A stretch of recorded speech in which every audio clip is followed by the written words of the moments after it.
Muy bien, buenos días a todos nuevamente. Vamos a retomar un poco el tema de la clase pasada en cuanto a las etapas que implica pues un proceso de conversión de análogo a digital. Ahorita lo vamos a hablar un poco. Pero antes, quiero preguntar si alguno de ustedes tiene para presentar algún reto que haya quedado como pendiente. No sé pues en este momento. Normalmente, y me gusta pues que sea así, me avisan por correo antes, pero si de pronto alguien trabajó en un tema de estos que hemos venido hablando y quiere mostrarnos algo, pues bienvenido. Si no, pues entonces arrancamos el tema de la clase. Bien, entonces, permítame, voy a compartir pantalla.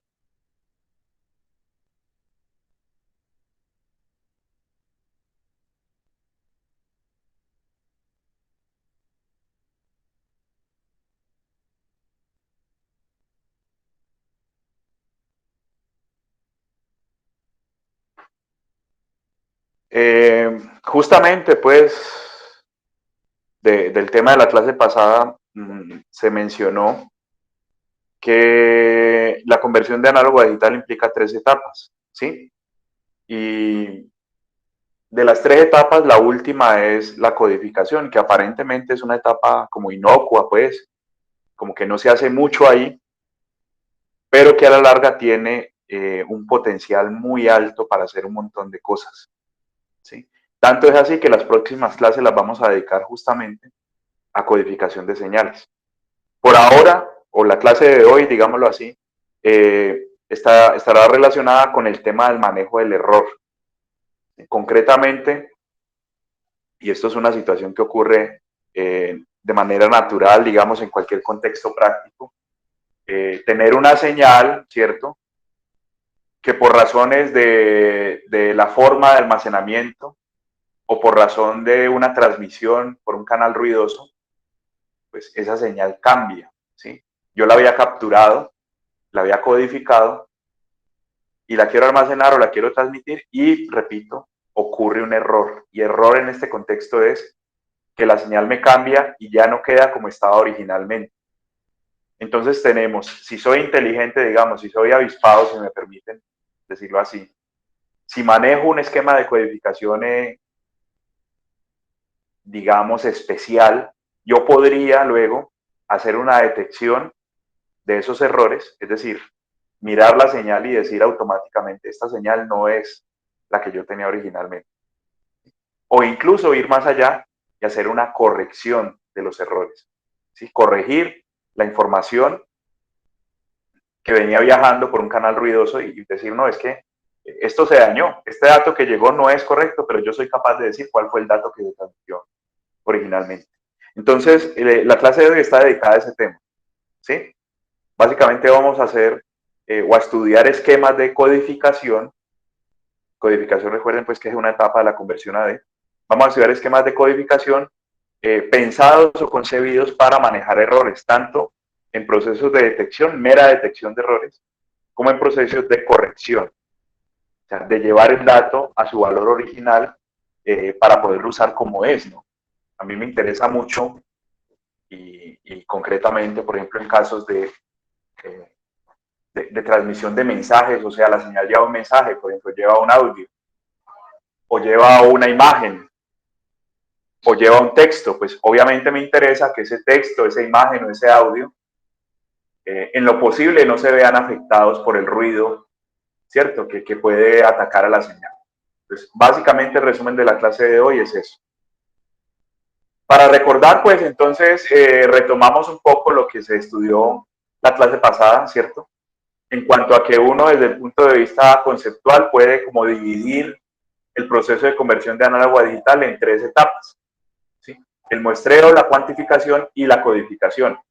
El muestreo discretiza el dominio, la cuantificación discretiza el rango y la codificación, en principio, simplemente pues lo que hace es darle valores binarios, códigos binarios a cada nivel cuantificado para poder guardar esos valores binarios en la memoria. ¿Sí? Cuando usted quiere de pronto procesar la señal, usted va a la memoria, recupera un valor binario y se entiende que ese valor binario representa uno de los posibles niveles que tiene el conversor. Entonces ahí es donde usted dice, ah, la señal en este momento para esta muestra tenía un valor bajito, o la señal estaba muy alta, o la señal estaba alrededor de cero, porque usted interpreta los valores binarios asociándolos con niveles. Lo normal de ese proceso de codificación en casi todas las aplicaciones, digamos, sencillas, lo normal es que usted asigne esos niveles en orden o arbitrariamente. Entonces, al código, o más bien al primer nivel, le pone el código 00000, por ejemplo. No sé, parece que se perdió la presentación. ¿Ustedes me están escuchando? Sí, profe, pero se perdió la presentación como dices. Opa, ¿qué pasaría? ¿Será internet de acá de la U? Voy a volver a intentar.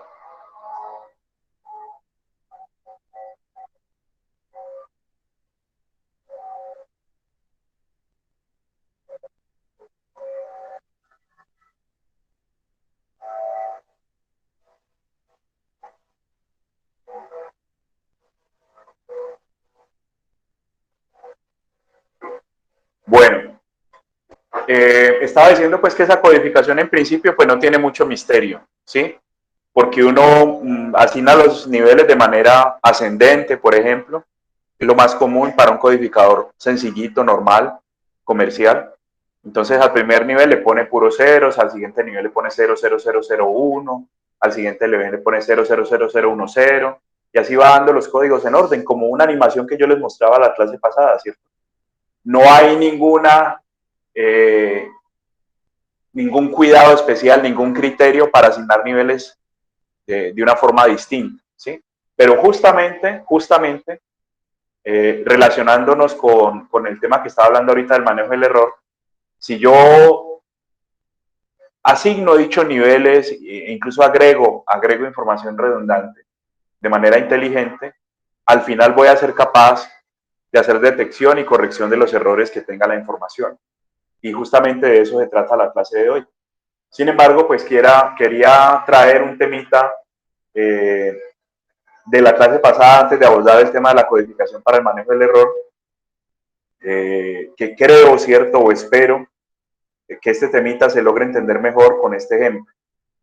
De pronto explicando la vez pasada, yo les contaba, usaba la siguiente frase, yo les decía, es que si usted no muestrea bien, y hablábamos del filtro anti-alias el martes pasado, yo les decía, si usted no hace buen muestreo y no tiene filtro anti-alias, va a haber un ruido de alta frecuencia que se le dobla, ¿cierto?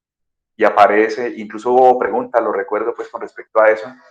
Es un concepto, digamos, un poco difícil, ¿cierto? En el sentido pues que en digital, como hemos hablado, el tema de que en digital los espectros son periódicos que se repiten en el dominio de la frecuencia, pues eso llega a ser contraintuitivo, y ya vimos el tema de los alias y vimos el tema eh, de los rangos, ¿cierto? Que uno tiene para frecuencia, y que eso puede llegar a ser problemático a la hora de entenderlo. Entonces traje este ejemplito muy sencillo antes de abordar el tema de la codificación para que miremos esa parte. Entonces arranquemos con el ejemplo. Miren, aquí yo lo que tengo es una señal, ¿cierto? Con unas dinámicas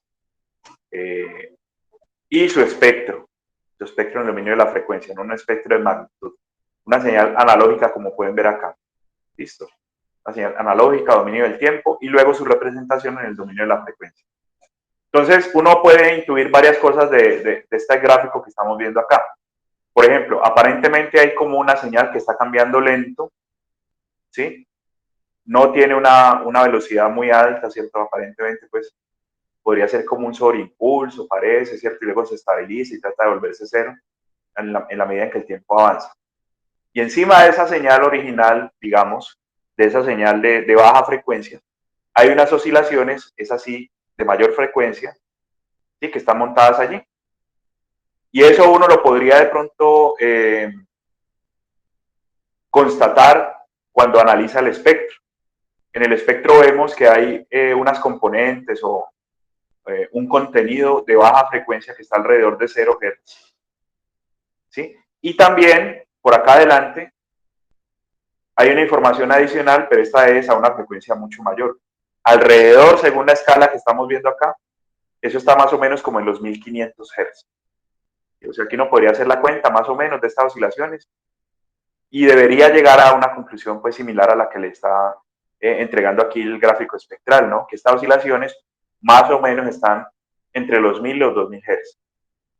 Bueno, hasta ahí más o menos el análisis de estas señales, de esta señal, perdón, porque es una sola, el análisis de estos gráficos. Entonces, miren lo que va a pasar y por eso pues traigo el ejemplo y relacionado con lo que estábamos hablando la clase pasada. Voy a hacer un proceso de muestreo. Voy a muestrear esta señal, ¿sí? Pero la voy a muestrear mal muestreada. Mal muestreada para que ustedes vean el efecto de no tener un filtro anti-alias en su equipo digital, ¿sí? Mal muestreada porque, según lo que dice Nyquist, lo que habíamos hablado la última vez, un buen muestreo, un muestreo sin errores implica, si yo quiero reconstruir la señal después y que eso me dé más o menos o casi completamente igual, ¿cierto? Con una fidelidad completa con respecto a lo que tenía originalmente en el dominio análogo, pues yo tendría que ver qué dinámicas tiene mi señal, ¿cierto? Un gráfico espectral así como estos.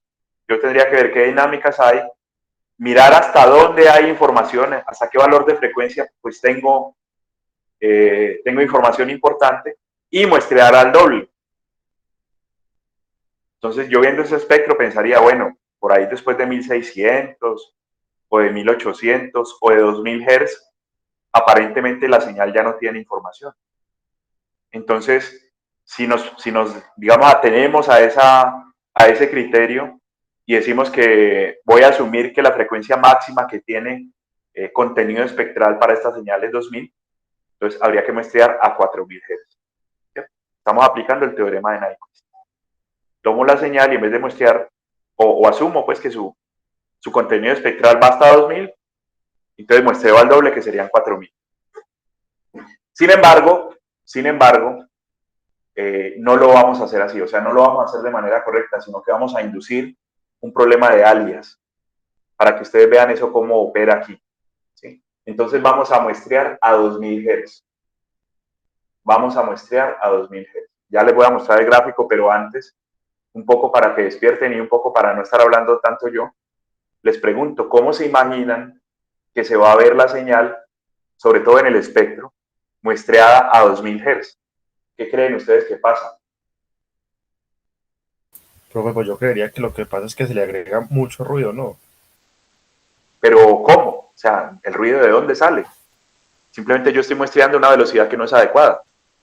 ¿Sí? Entonces, es como decir que tomo muestras acá, de pronto demasiado espaciadas. De pronto demasiado espaciadas para poder reconstruir la señal después. No sé, ¿alguien más quiere de pronto, o el mismo Brian, complementar ahí la cosa? Pues, profe, yo más o menos diría que en función del tiempo la señal se vería pues como menos, por así decirlo, menos suave, ¿cierto? En la gráfica pues de la señal sería menos suave. Ya en la Sí. frecuencia ahí es donde digo que aparecería pues más ruido al faltarle pues como información, diría yo. Vale, más o menos, más o menos. Profe, pero ¿por qué una pregunta? Sé por qué escoges el Sí, sí. valor de 2000. Estoy escogiendo un valor de 2000 como frecuencia de muestreo. O sea que erróneamente estoy asumiendo que hay dinámicas de la señal hasta los 1000 Hz, ¿cierto? Hasta aquí. ¿Y el por qué lo escogí así? Justamente para inducir un mal muestreo. Y quiero ver qué pasa cuando muestreo mal en un ejemplo como este. No sé si le contesto la pregunta. Sí, profe, pero digamos yo en la gráfica de abajo podría ver que, pues, supongo yo, ¿no? Que en los 1000 ya como que no hay información relevante. Sí, eso era lo que estaba diciendo. O sea, si yo quisiera hacer un muestreo correcto acá, asumiría, por ejemplo, que la frecuencia máxima sería por ahí 2000, ¿cierto? Y muestreo al doble, o sea, 4000. Pero justamente para ver el efecto del mal muestreo, escogí una frecuencia de muestreo de 2000, lo que devolviendo me quiere decir básicamente que estoy asumiendo que hay señal hasta acá. Y eso aquí no es correcto. No sé, repito, si me explico. ¿Sí? Si yo tomé una frecuencia de muestreo de 2000, es porque asumo que hay señal hasta aquí, hasta mí, por el criterio de Nyquist, ¿no? Me devolvían el criterio de Nyquist para poderles decir, no, es que yo estoy asumiendo que hasta aquí hay información. ¿Sí le contesté o no? Sí, sí, profe. Entonces estaríamos diciendo que se va a perder parte de información de esa que está como Eso, artificial. pero justamente el problema grave ahí es que no se pierde la información, sino que me aparece reflejada por el asunto de la periodicidad. Me aparece reflejada, me aparece ahí metida a las malas en mi rango fundamental por un efecto, sí, que tiene que ver con los alias que estábamos explicando en clases pasadas. ¿Sí? Yo voy a mostrar cómo se ve otra vez en el dominio del tiempo ya la señal convertida, ¿cierto? Muestreada, y en el dominio de la frecuencia. Estos lobulitos de acá, este lobulito y este de acá, ellos no existían en la señal original. Estos lóbulos no existían. Estos lóbulos son esa información que yo dejé por fuera, que se dobló, que apareció como consecuencia de que el espectro para una señal muestreada se vuelve periódico. Listo, ese es, digamos, el tema. Yo voy a tratar de explicarlo mejor para que quede claro ya y, por ejemplo, entender qué hace un filtro anti-alias. Entonces, volvamos aquí al gráfico original, ¿cierto? Voy a tratar de convertir este eje a F minúscula. Listo, me van a ayudar ustedes, por favor, mucha atención con esto, que para mí es una cosa muy importante de este curso, lograr entender este fenómeno. ¿Sí? Entonces, ¿qué tengo que hacer yo para convertir este F que está en Hertz, o sea, una frecuencia, pues, para señales análogas, normal? ¿Sí? Lo quiero volver F minúscula, esa forma de conversión ya la tratamos en una clase pasada, creo que fue la última. ¿Cómo yo o qué cuentas hago yo para que este F en Hertz quede convertido en la frecuencia para señales digitales, la F minúscula? ¿Alguien me ayuda? ¿Qué hay que hacer?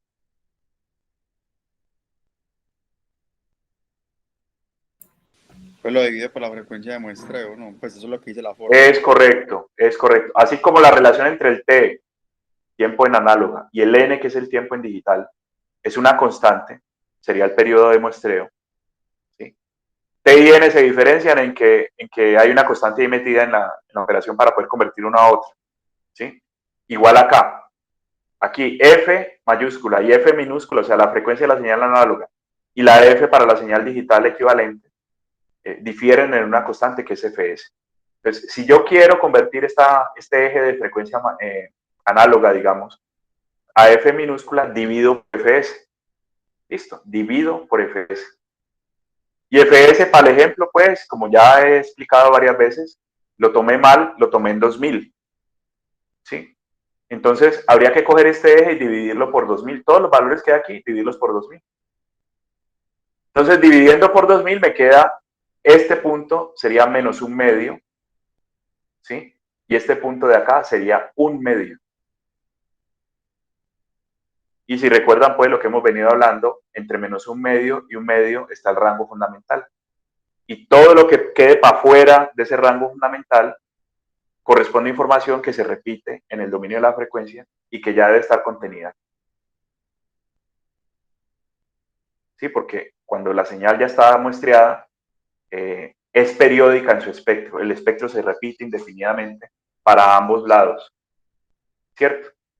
Entonces, ¿qué es lo que pasa? ¿Cierto? Tenemos de menos un medio a un medio, o sea, tenemos una unidad en el dominio de la frecuencia, pero acá me quedaron estas colitas por fuera. ¿Sí? Si esto es un medio, o sea, un punto 5, póngale que este lobulito que estoy señalando acá, pongámosle que está en punto 7, digamos, por cualquier cosa, que esto está en punto 7. ¿Sí? Pero como el espectro se repite, es periódico, este lobulito que está en punto 7 también debe estar acá en menos punto 3.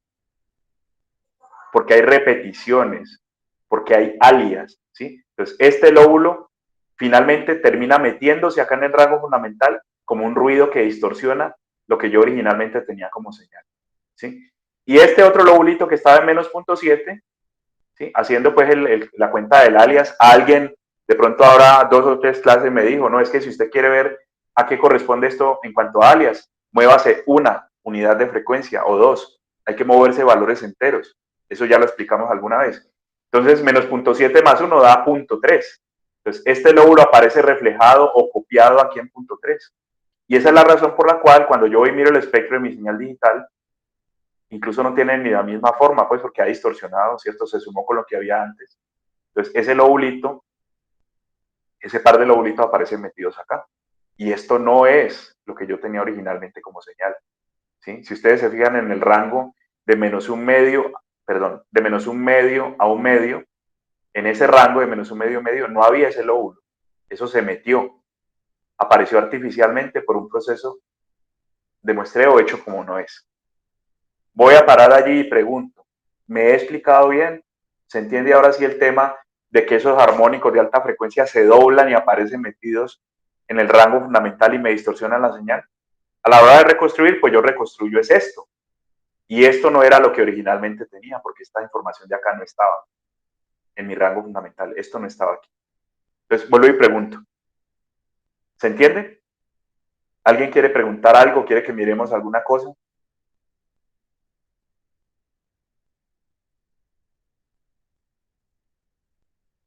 Bueno, voy a volverme aquí para formular una pregunta entonces, a ver si estamos más o menos claros. ¿Qué hace un filtro anti-alias? Yo lo comentaba en la clase pasada, los filtros anti-alias aparecen frecuentemente en cualquier equipo digital.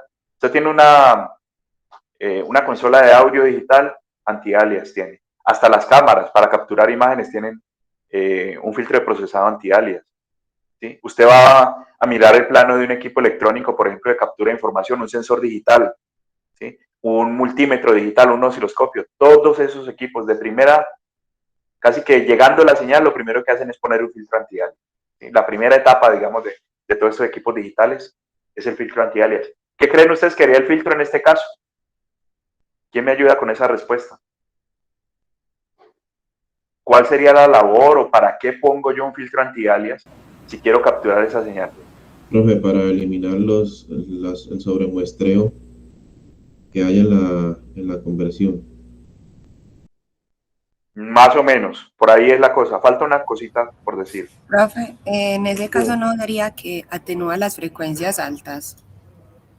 El filtro anti-alias es correcto, siempre es un filtro paso bajo.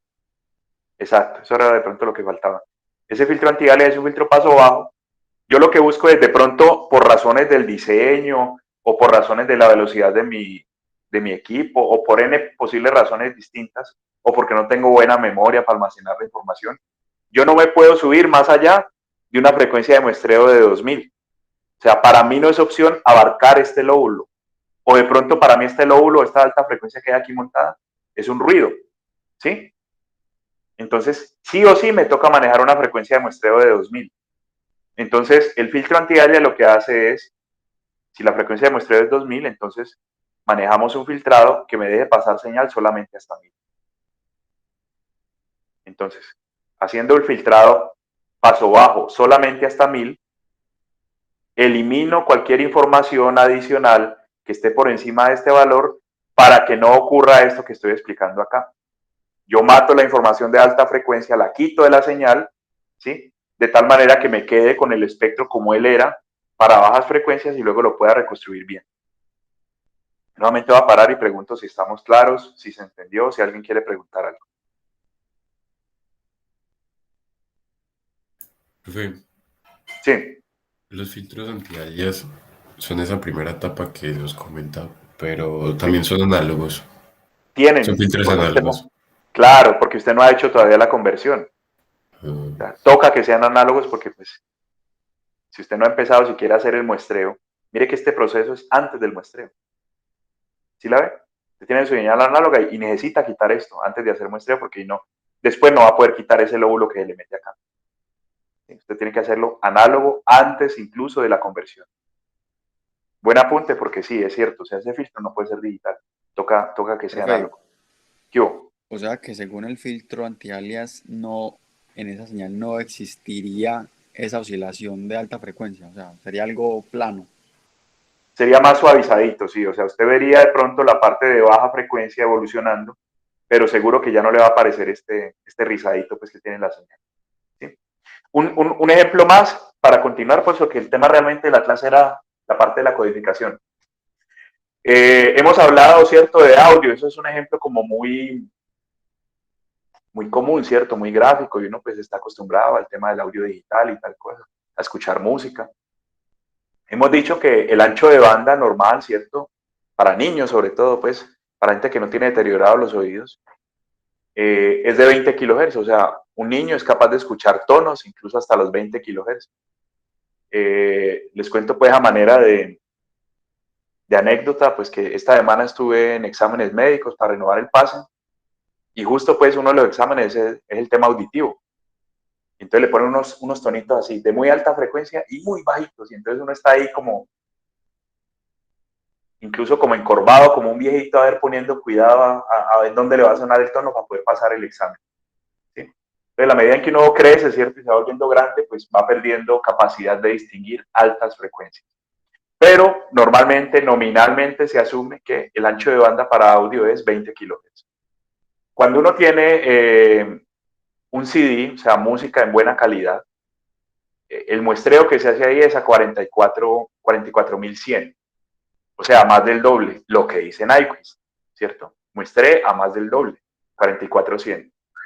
Entonces ahí estamos cumpliendo pues con todas las condiciones que tiene el muestreo, y por eso el audio de CD pues suena bien, ¿cierto? No tiene distorsión.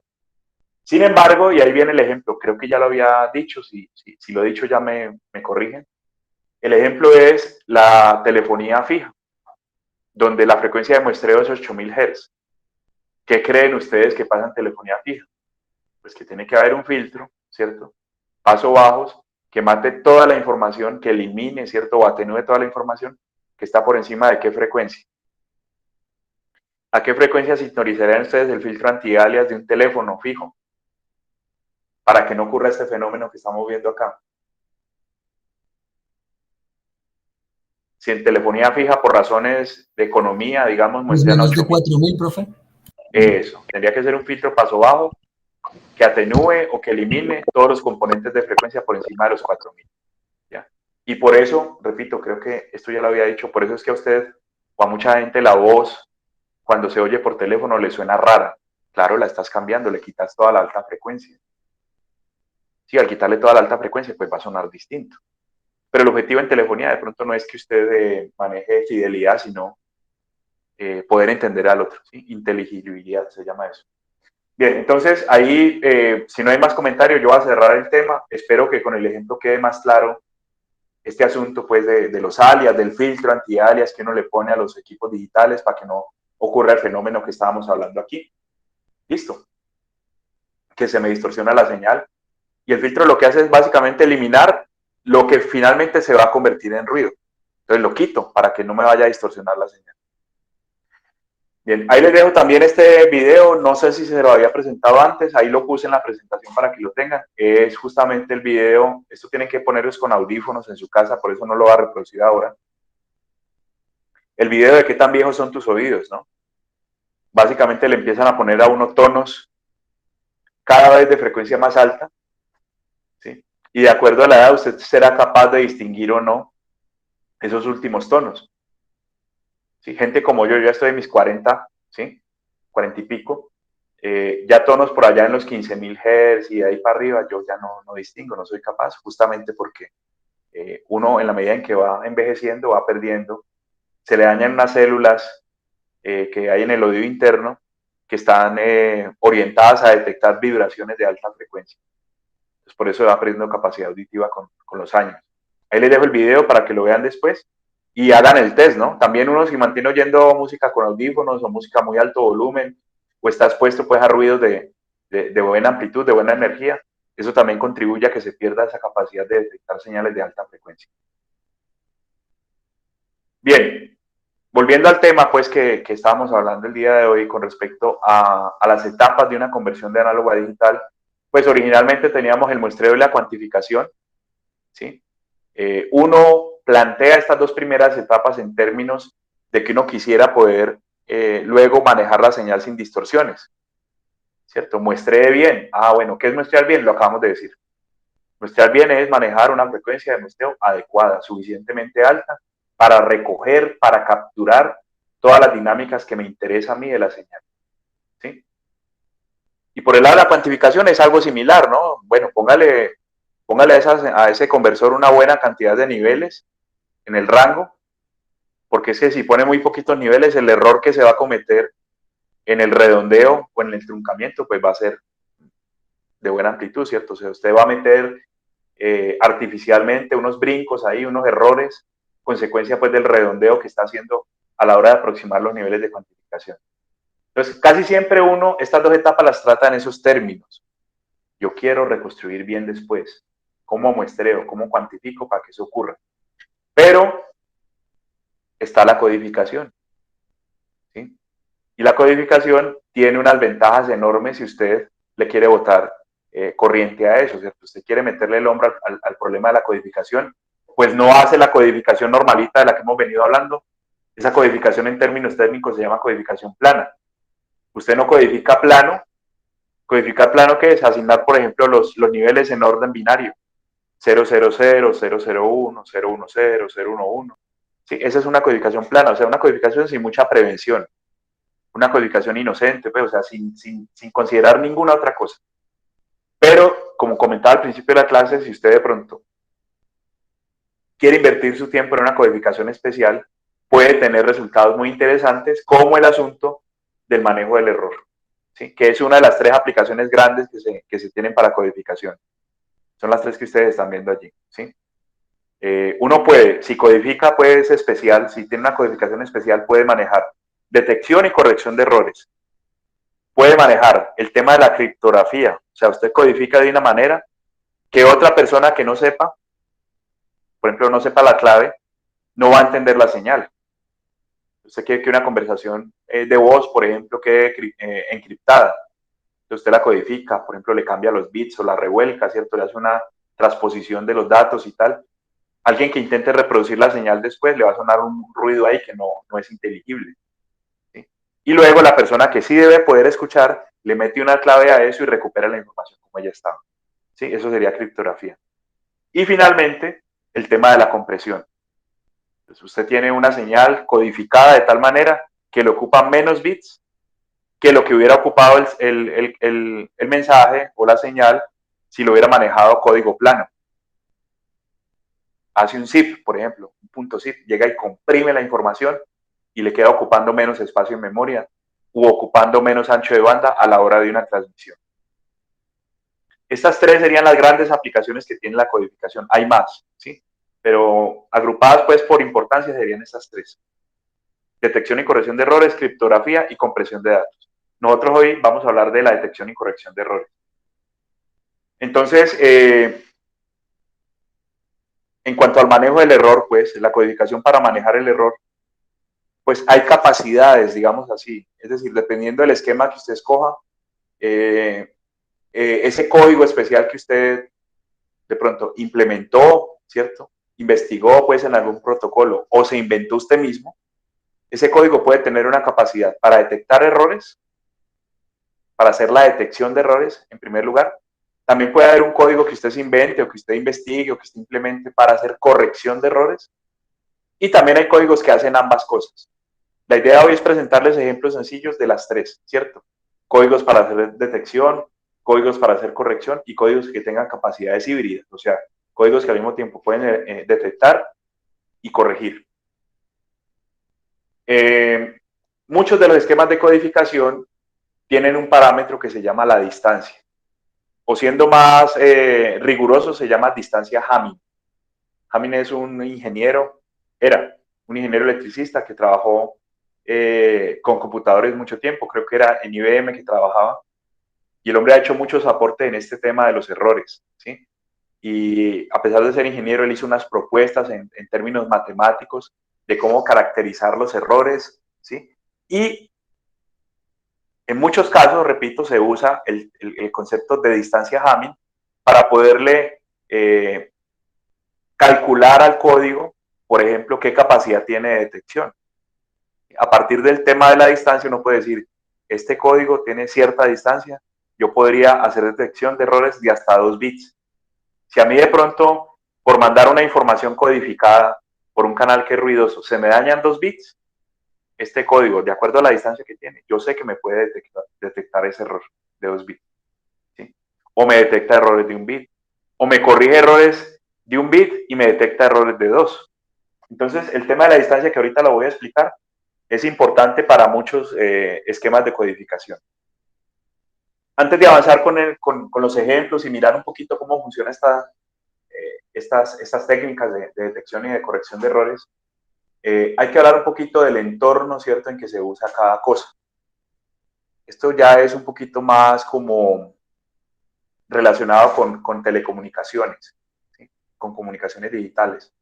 Pero lo menciono porque es importante, pues, en qué aplicaciones es que se usa la detección, en qué aplicaciones se usa la corrección, por ejemplo. Entonces, siempre el tema de la detección de errores está asociado a un tipo de comunicaciones que se llama ARQ. La sigla en inglés es ARQ, ¿sí?, para que lo tengan en cuenta. ARQ significa solicitud automática de retransmisión. O sea, la sigla en inglés es solicitud automática de retransmisión. Algo así como Automatic Retransmission Request, ¿sí? Solicitud automática de retransmisión. ¿Por qué? Porque la idea es que yo estoy enviando la información codificada, ¿cierto? Por ejemplo, de una señal. Piensen, por ejemplo, ahorita tengo una práctica con un muchacho que está trabajando en una empresa que a su vez le hace contratos a EPM, ¿sí? Y ellos están montando un sistema SCADA. Si no conocen el término, el concepto, un sistema SCADA es un sistema de automatización en donde usted tiene una pantalla con todo el proceso, por ejemplo, de una central hidroeléctrica, y usted puede dentro de esa pantalla mirar el valor de las señales, el estado del proceso, ¿sí? Está monitoreando todo el proceso remotamente desde una pantalla que puede estar, por ejemplo, en la práctica que estaba este muchacho, el SCADA está o la pantalla está en San Fernando, aunque la central puede estar, por ejemplo, en Porce, ¿sí? Entonces, remotamente hay una transmisión de los datos, por ejemplo, de velocidad de la turbina, del caudal, bueno, me imagino pues un montón de variables que tienen que tener en cuenta allí para poder hacerle monitoreo y control a eso bien hecho. Y entonces hay que hacer una transmisión digital a larga distancia de los valores que se capturan en sitio del proceso, ¿sí? Entonces, ¿qué pasa en ARQ? En ARQ solo estamos interesados en la detección del error. ¿Por qué? Digamos que la planta está en Porce, ¿cierto? La hidroeléctrica está en Porce, la generadora, y usted está mandando, por ejemplo, un dato de temperatura, por decir algo.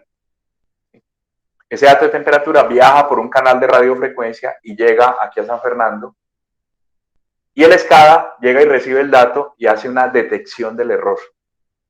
Dice, este dato, así como llegó, no está bueno. Este dato se dañó en el viaje. Este dato tiene un error. ¿A qué le suena? Nuevamente, pues, para darles la palabra a alguno. ¿A qué le suena ARQ en ese contexto? ¿Qué será que pasa después de que se hace la detección? ¿Quién me ayuda?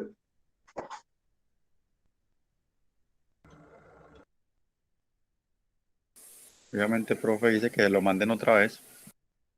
Exacto. Cuando trabajamos detección es en un contexto de ARQ, y el ARQ significa básicamente es que la estación de San Fernando se comunicaría nuevamente pues con el emisor del dato y le diría, vea, ese dato llegó malo, retransmítalo.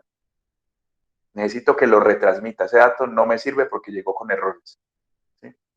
Entonces, habría que volverlo a enviar, ¿cierto? Vuelve y viaja y con suerte, digamos, siendo optimistas, el dato la segunda vez que transmite llega bueno y ya se puede trabajar con él. Si son variables lentas como temperatura, por eso puse el ejemplo, pues usted tiene incluso minutos, ¿no? Usted puede demorarse un minuto haciendo retransmisión hasta que el dato llegue bueno. Entonces, el ARQ es una estrategia que se maneja mucho en entornos en donde no hay restricciones en cuanto a retardos, ¿sí? Que el dato llega un poquito más tarde de lo que era esperado, pues eso no me importa mucho, ¿sí? Yo puedo hacer la retransmisión y no me afecta mucho, no me afecta para nada que el dato llegue un poquito tarde, ¿sí? Eso es ARQ. En el otro extremo, ¿cierto? O la otra alternativa es la corrección de errores, ¿sí? La corrección de errores es que a usted le llega la información, usted detecta que hubo un problema y no solo detecta que el dato llegó malo, sino que es capaz de corregirlo para generar la palabra que se ha transmitido originalmente. O sea, usted revierte el proceso del error y recupera la información correcta, ¿sí? Ese método, digamos, basado en corrección de errores, se usa en el entorno FEC, así es la sigla en inglés, FS, Forward Error Correction, ¿sí? Corrección de errores en destino, traduce eso, corrección de errores en destino. Y aquí voy a volver a parar, ¿sí? Para preguntarles, a ver ustedes cómo se imaginan que funciona un esquema FEC y en qué entornos creen ustedes que ese FEC se usa. ¿Quién me da un ejemplo? Así como el del SCADA, pues, pero en un contexto de FEC. Entonces, primero, ¿cómo funcionaría FEC? ¿Quién me ayuda?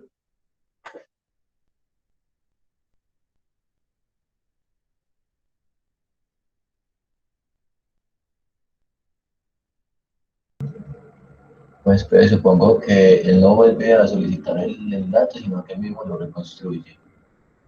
Es correcto, eso es. La información. Ajá. Y un ejemplo de FEC, ¿dónde creen ustedes que sería necesario de pronto? Porque yo sí les digo, corregir es más difícil que detectar. Pues no sé, pero por ejemplo, en los señales de video, no sé cuánto reconstruye. En video, pues en vivo. Ok. O los decodificadores de esos de TDT, por ejemplo. ¿De qué? ¿De qué? De TDT. Ya. Bueno, en general FEC se usa en aquellos entornos, en aquellos contextos donde sale muy costoso en tiempo pedir que me retransmitan la información. O sea, yo tengo afán de tener el dato y si me pongo a esperar a que me llegue otro dato correcto, pues ahí pierdo, ¿sí?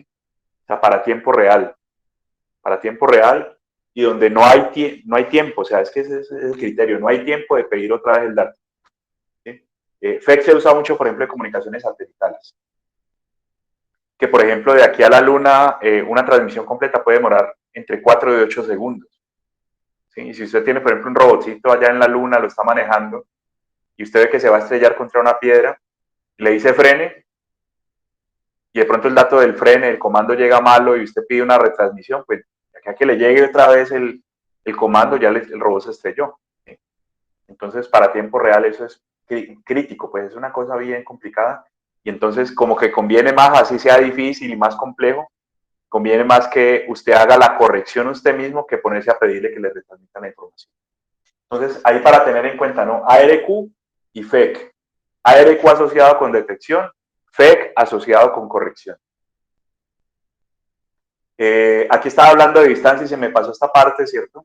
La distancia básicamente está definida como la cantidad de diferencias que hay entre dos palabras binarias del mismo tamaño. Entonces, en este ejemplito que estoy mostrando acá abajo, yo lo que hago es comparar las palabras binarias, son palabras de 12 bits, como pueden ver acá, 3 grupitos de 4 bits, ¿sí? Y entonces empiezo a comparar por posición las dos palabras y la cantidad de diferencias que encuentre. Por ejemplo, este primer uno con este, pues son iguales, ahí no hay diferencia.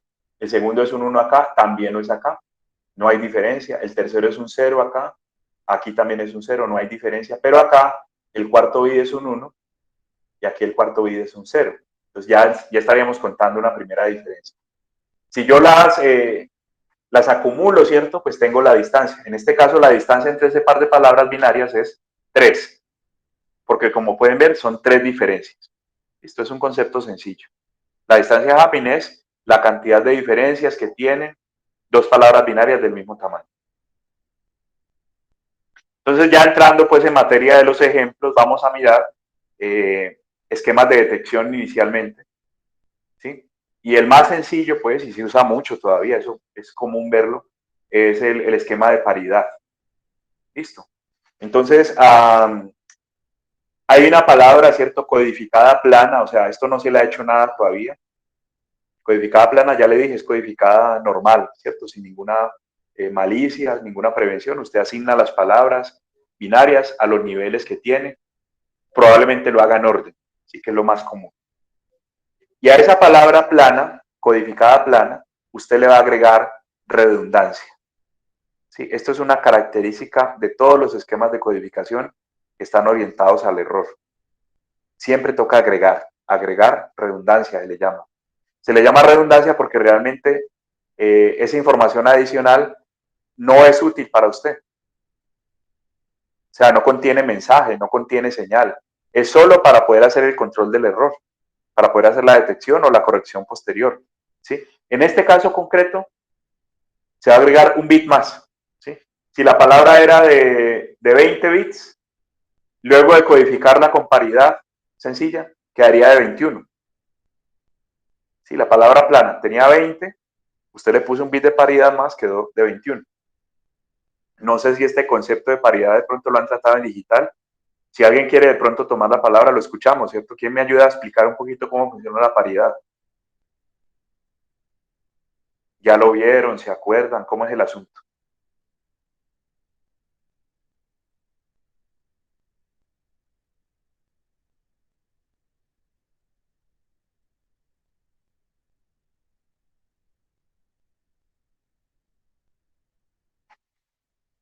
Bien, entonces yo contesto. La idea es manejar, por ejemplo, hay paridad par o paridad impar. Digamos que trabajamos paridad par.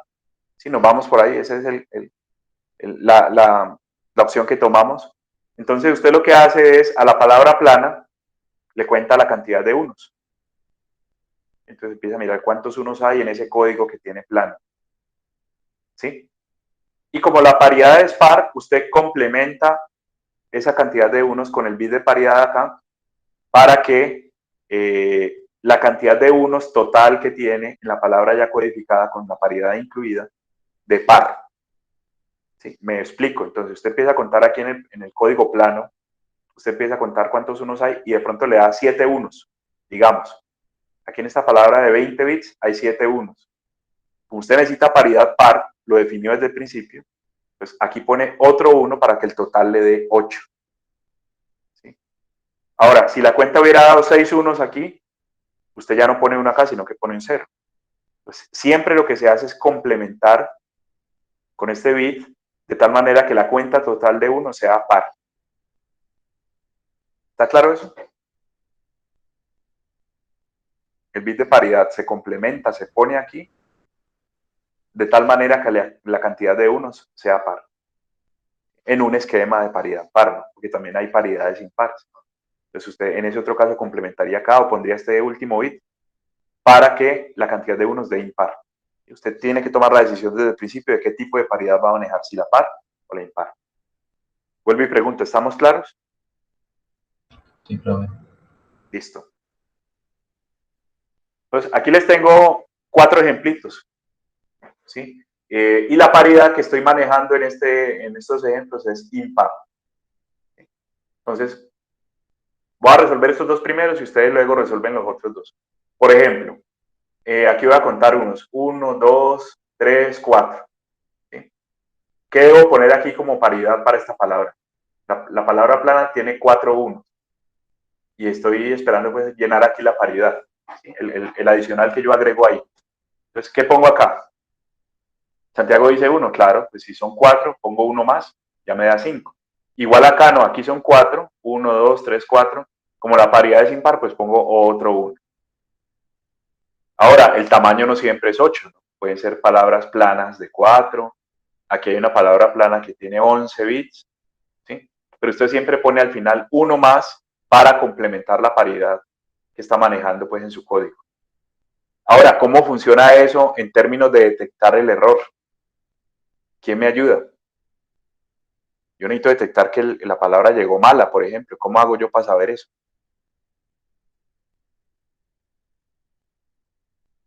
Que finalmente desde el principio estábamos hablando era de poder detectar errores, ¿cierto? Que se me dañó la palabra digital, que por un error, que por un ruido que tenía el canal, por ejemplo, o en la memoria, me cambió la palabra. ¿Cómo se detecta el error en estos casos?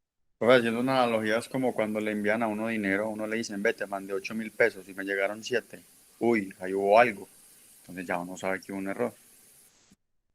Sí, más o menos. Es como cuando usted está chateando, ¿sí? Y de pronto por un error de ortografía o porque pulsó mal ahí en el teclado del celular, porque el teclado del celular es muy chiquito, o porque se equivocó ahí en el teclado del compu, chateando y escribe una palabra mal escrita, ¿cierto? Entonces hay una letra que no le cuadra. Entonces usted dice, ah, esto llegó mal, ¿cierto? Entonces, supongan pues, por ejemplo, para retomar este caso de acá, ¿sí? Usted llega y pone 11000101, ¿sí? Pone el 1 pues para cuadrar la paridad impar. Ahí tendríamos 5 unos. Entonces, eso es consistente pues con el hecho de que estamos manejando paridad impar. 5 unos, pero en el viaje por un canal ruidoso, este 0 de acá que estoy señalando se volvió un 1. Le cambió este bit, ¿sí? Entonces, a la hora de hacer la cuenta en destino, usted cuenta, originalmente eran 5 unos, pero cuando le cambió este y se volvió otro 1, pues quedan 6. Entonces, el que recibe la información llega y cuenta y dice, yo esperaba un número impar de unos y me llegaron 6. Eso necesariamente quiere decir que el dato llegó mal. No sé si eso se entiende. Si la paridad no me cuadra, es porque el dato llegó mal. Profe, ¿y si se mueven 2 unos en el camino? Esa es la pregunta clave. Y si me cambian 2 bits al mismo tiempo, ¿qué pasa? Bueno, eso lo dejamos para más adelante. Eso se llama fallo en el código. Pilas con esto porque son cosas diferentes. Un error es cuando el dato se daña, ¿cierto? La palabra que venía codificada se dañó. Ahí hay un error. Cuando hay un fallo, es diferente completamente. Error es cuando se me daña la palabra. Fallo es cuando el código no es capaz de detectar o de corregir. Es distinto, ¿sí? Puede haber errores sin haber fallos, claro. Llega el error, me daña un dato, pero el código lo detecta. Ahí no hay fallo. Pero lo que describe, creo que era Santiago el que hablaba, lo que describe el compañero es que se me dañaron 2 bits. O sea que la paridad sigue cuadrando. O sea, me da paridad todavía. Bien. Pero hubo errores, ¿sí? Entonces ahí sí hay fallo porque ocurrió el error y el código no fue capaz ni de darse cuenta que ese error ocurrió. ¿Listo? Entonces, hablando en términos de capacidades, hablando en términos de la capacidad, pues este esquema de paridad sencilla solo es capaz de detectar errores de un bit. Es más, siendo más generales, realmente detecta errores de una cantidad impar de bits, porque si se daña un bit o se dañan 3 o se dañan 5, siempre que se dañe una cantidad impar de bits, estamos bien, ¿sí? Pero si se dañan 2 bits o se dañan 4, usted me cambia 4 bits, ya la paridad sigue dando bien a pesar de que hubo error, ¿sí? O sea, ahí tendríamos un evento de fallo. No sé si le contesté.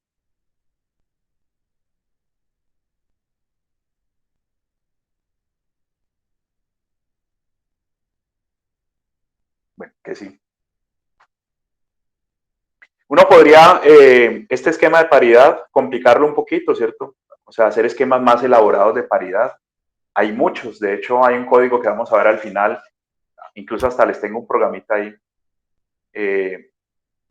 un esquema de paridad Hamming, ¿sí? Pero este también es muy fácil de entender, ¿cierto? Esto es una paridad manejada en 2 dimensiones. Lo usan para memorias, por ejemplo. Una paridad en 2 dimensiones.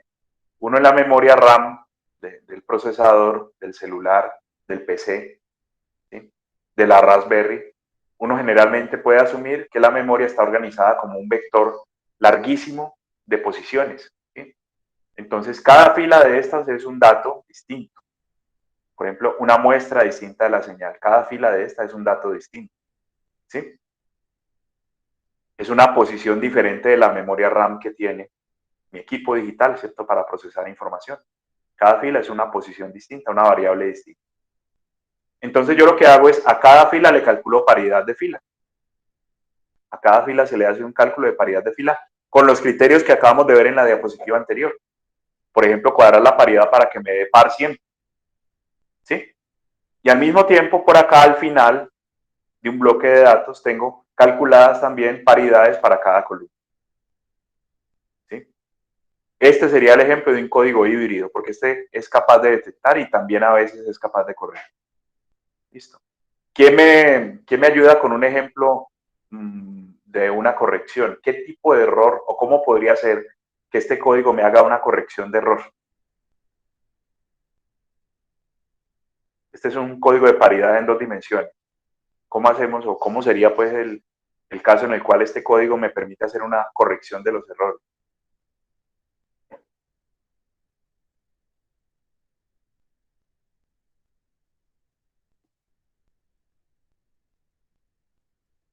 Bueno, contesto yo otra vez. Suponga que el bit que se daña, un solo error, ¿no? El bit que se daña es este que estoy señalando aquí, ¿sí? Solamente se me daña este bit de acá. Entonces, ¿qué pasa? La paridad asociada con este bit sería esta, en cuanto a filas, ¿sí? Y la paridad asociada con este bit sería esta de acá abajo en cuanto a columnas. Entonces, usted hace los cálculos de paridad por fila y por columna, le falla una fila, una columna, usted dice, aquí hubo un error, listo, detectó. Pero no solo eso, cruzando la información de cuál fila y cuál columna le está dando mal a la paridad, usted dice, hay que ir a cambiar este bit. De una, cae en la posición donde está el error. Pues viene y corrige este y ya todas las paridades le cuadran. Entonces, corrigiendo este ya recupera la información original que tenía. ¿Sí? Ahí tendríamos un esquema de corrección, o sea, ahí podría yo hacer la corrección del dato, ¿cierto? En un bloque, cuando ocurre un error simple de un solo bit. ¿Qué ejemplos se imaginan? Otra pregunta. ¿Quién me plantea un ejemplo donde se puede hacer la detección? O sea, uno dice, este bloque está malo, algo le pasó, pero no se puede corregir.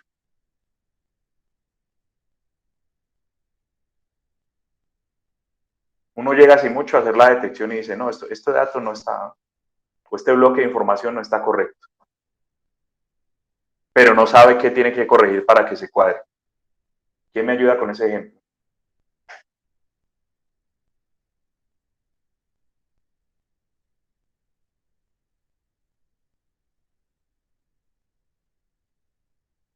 ¿Cómo se lo imaginan?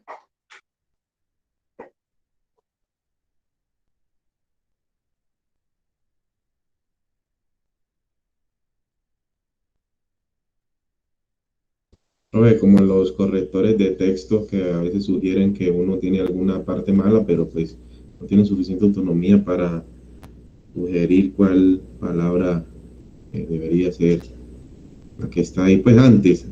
Ahora pues ya vamos en otros niveles. Ha mejorado. Listo. Y acá en este ejemplito, ¿cómo podría ser un error? ¿Qué se imaginan un error acá? Que uno dice, pucha, llegó malo el bloque de datos. Pero que no es capaz de decir, si corrijo esto ya me cuadra todo. Ahí Salim tiene razón, sí, eso pasa. El código detecta, ¿cierto? Pero no sabe cómo corregir. Ahora la pregunta concreta es si en este contexto aquí, ¿qué hubo? Sería que, por ejemplo, se dañaran en la misma columna 2 bits en diferente fila. Entonces sé que hay 2 filas malas, pero en la columna no sé cuál sería. Pero ahí diría que se cambia algunos de los valores de la paridad. También. Los dos ejemplos están buenos, sí. Básicamente, por ejemplo, este bit de paridad, o sea, no los datos útiles, sino la redundancia. Se me daña este bit de paridad, porque ellos también viajan por el canal, ¿cierto? Ellos también están guardados en la memoria, se pueden dañar también. Entonces, se me dañó este bit de paridad, ¿sí? Y el que va a revisar, entonces dice, uy, aquí hubo algo pasó, pues, porque este está malo, este no cuadra, este bit, ¿sí? Pero él no sabe si fue por efecto de este bit o por efecto de pronto de un daño en el dato útil. Entonces, ahí queda uno listo. No hay forma, a partir de ese error, de hacer corrección. Y en principio no habría forma de corregir. Simplemente se detecta, ocurrió un daño, pero no sé dónde. ¿Sí? Y el otro ejemplo que daban también es gráfico, ¿no? Por ejemplo, digamos que en esta palabrita, de la segunda fila, se me dañan el BM y el B0. Cambian, ¿no? BM y B0. Como se dañaron 2 bits, la paridad de la fila sigue dando buena. O sea, por este lado no aparece nada raro, por el lado de las filas. ¿Sí? En la segunda fila hubo 2 errores, pero por ser 2, esa paridad no cambia. Entonces no se detecta error en la fila 2. Pero por acá en las columnas me está marcando que la fila, la columna M y la columna 0 tienen problemas. Listo, la columna 0 y la columna, pero ¿en dónde entonces? ¿Dónde voy y corrijo? La columna M son todos estos bits, la columna 0 son todos estos, y ninguna fila me está marcando dónde hay error. ¿Sí? Entonces, en ambos casos, si ustedes se fijan, tenemos un evento de detección, pero así como decía Salim, yo sé que hay un error, pero no sé cómo cuadrar la cosa para que funcione, ¿sí? Para que la paridad me siga dando buenas. Listo. Entonces, ahí tendríamos un código que es mixto, que es híbrido, perdón, en el sentido que a veces puede corregir y que a veces puede detectar. También habrá eventos, y ahí les dejo pues la inquietud para que lo piensen, eventos de fallo. ¿Sí? ¿Cómo sería un error en el cual se dañan algunos bits de ese bloque de datos y todas las paridades siguen dando buenas? Ahí les dejo la inquietud para que lo piensen. ¿Sí? Un ejemplo en el cual tengo fallo, o sea, el código, a pesar que hubo error, no es capaz ni de detectarlo ni de corregirlo. Bueno, uno podría seguir, ¿cierto?, complicando este esquema de paridades y por ejemplo, aquí, ¿cierto?, uno podría agregar una paridad más. No la puse, pero se podría poner aquí en esta posición que estoy señalando. Una paridad para las paridades. Entonces, a todas estas paridades de fila, le saco una paridad más. ¿Sí? Y eso puede seguir indefinidamente, o sea, seguir calculando paridad sobre los bits de paridad y así. Sin embargo, tenemos un asunto que está relacionado con la eficiencia del código, que tiene que ver, por ejemplo, póngale que usted en un esquema que tiene de codificación que se acaba de inventar, la eficiencia le da 50%. Digamos, ahorita vamos a definir eficiencia, pues, pero primero quiero que vean qué implicaciones prácticas tiene eso. ¿Sí? Entonces, la eficiencia de un código que usted se inventó le da 50%. Un código donde se puso paridades y luego agregó más paridades y le calculó a las paridades otra paridad más arriba. Entonces, finalmente, la eficiencia le dio 50%. ¿Qué quiere decir eso? Que usted va a usar ese código, por ejemplo, para comunicarse desde la casa por la banda ancha que le está pagando a UNE o a Claro, ¿sí? Y digamos que usted está pagando 10 megas por el internet. Está pagando por 10 megas, por dar un número, ¿no? Eficiencia del 50% querría decir que la mitad de esos 10 megas, o sea, 5 megas, son información de redundancia, o sea, de paridades. Ese es el significado del concepto de eficiencia. ¿Sí? Si la eficiencia le está dando 50% es porque la mitad, solo la mitad de lo que usted está transmitiendo son datos útiles. El resto es información de redundancia, son paridades que usted tiene ahí, que realmente no llevan información, sino que usted se las puso, se las agregó para poder hacer la detección y la corrección de los errores.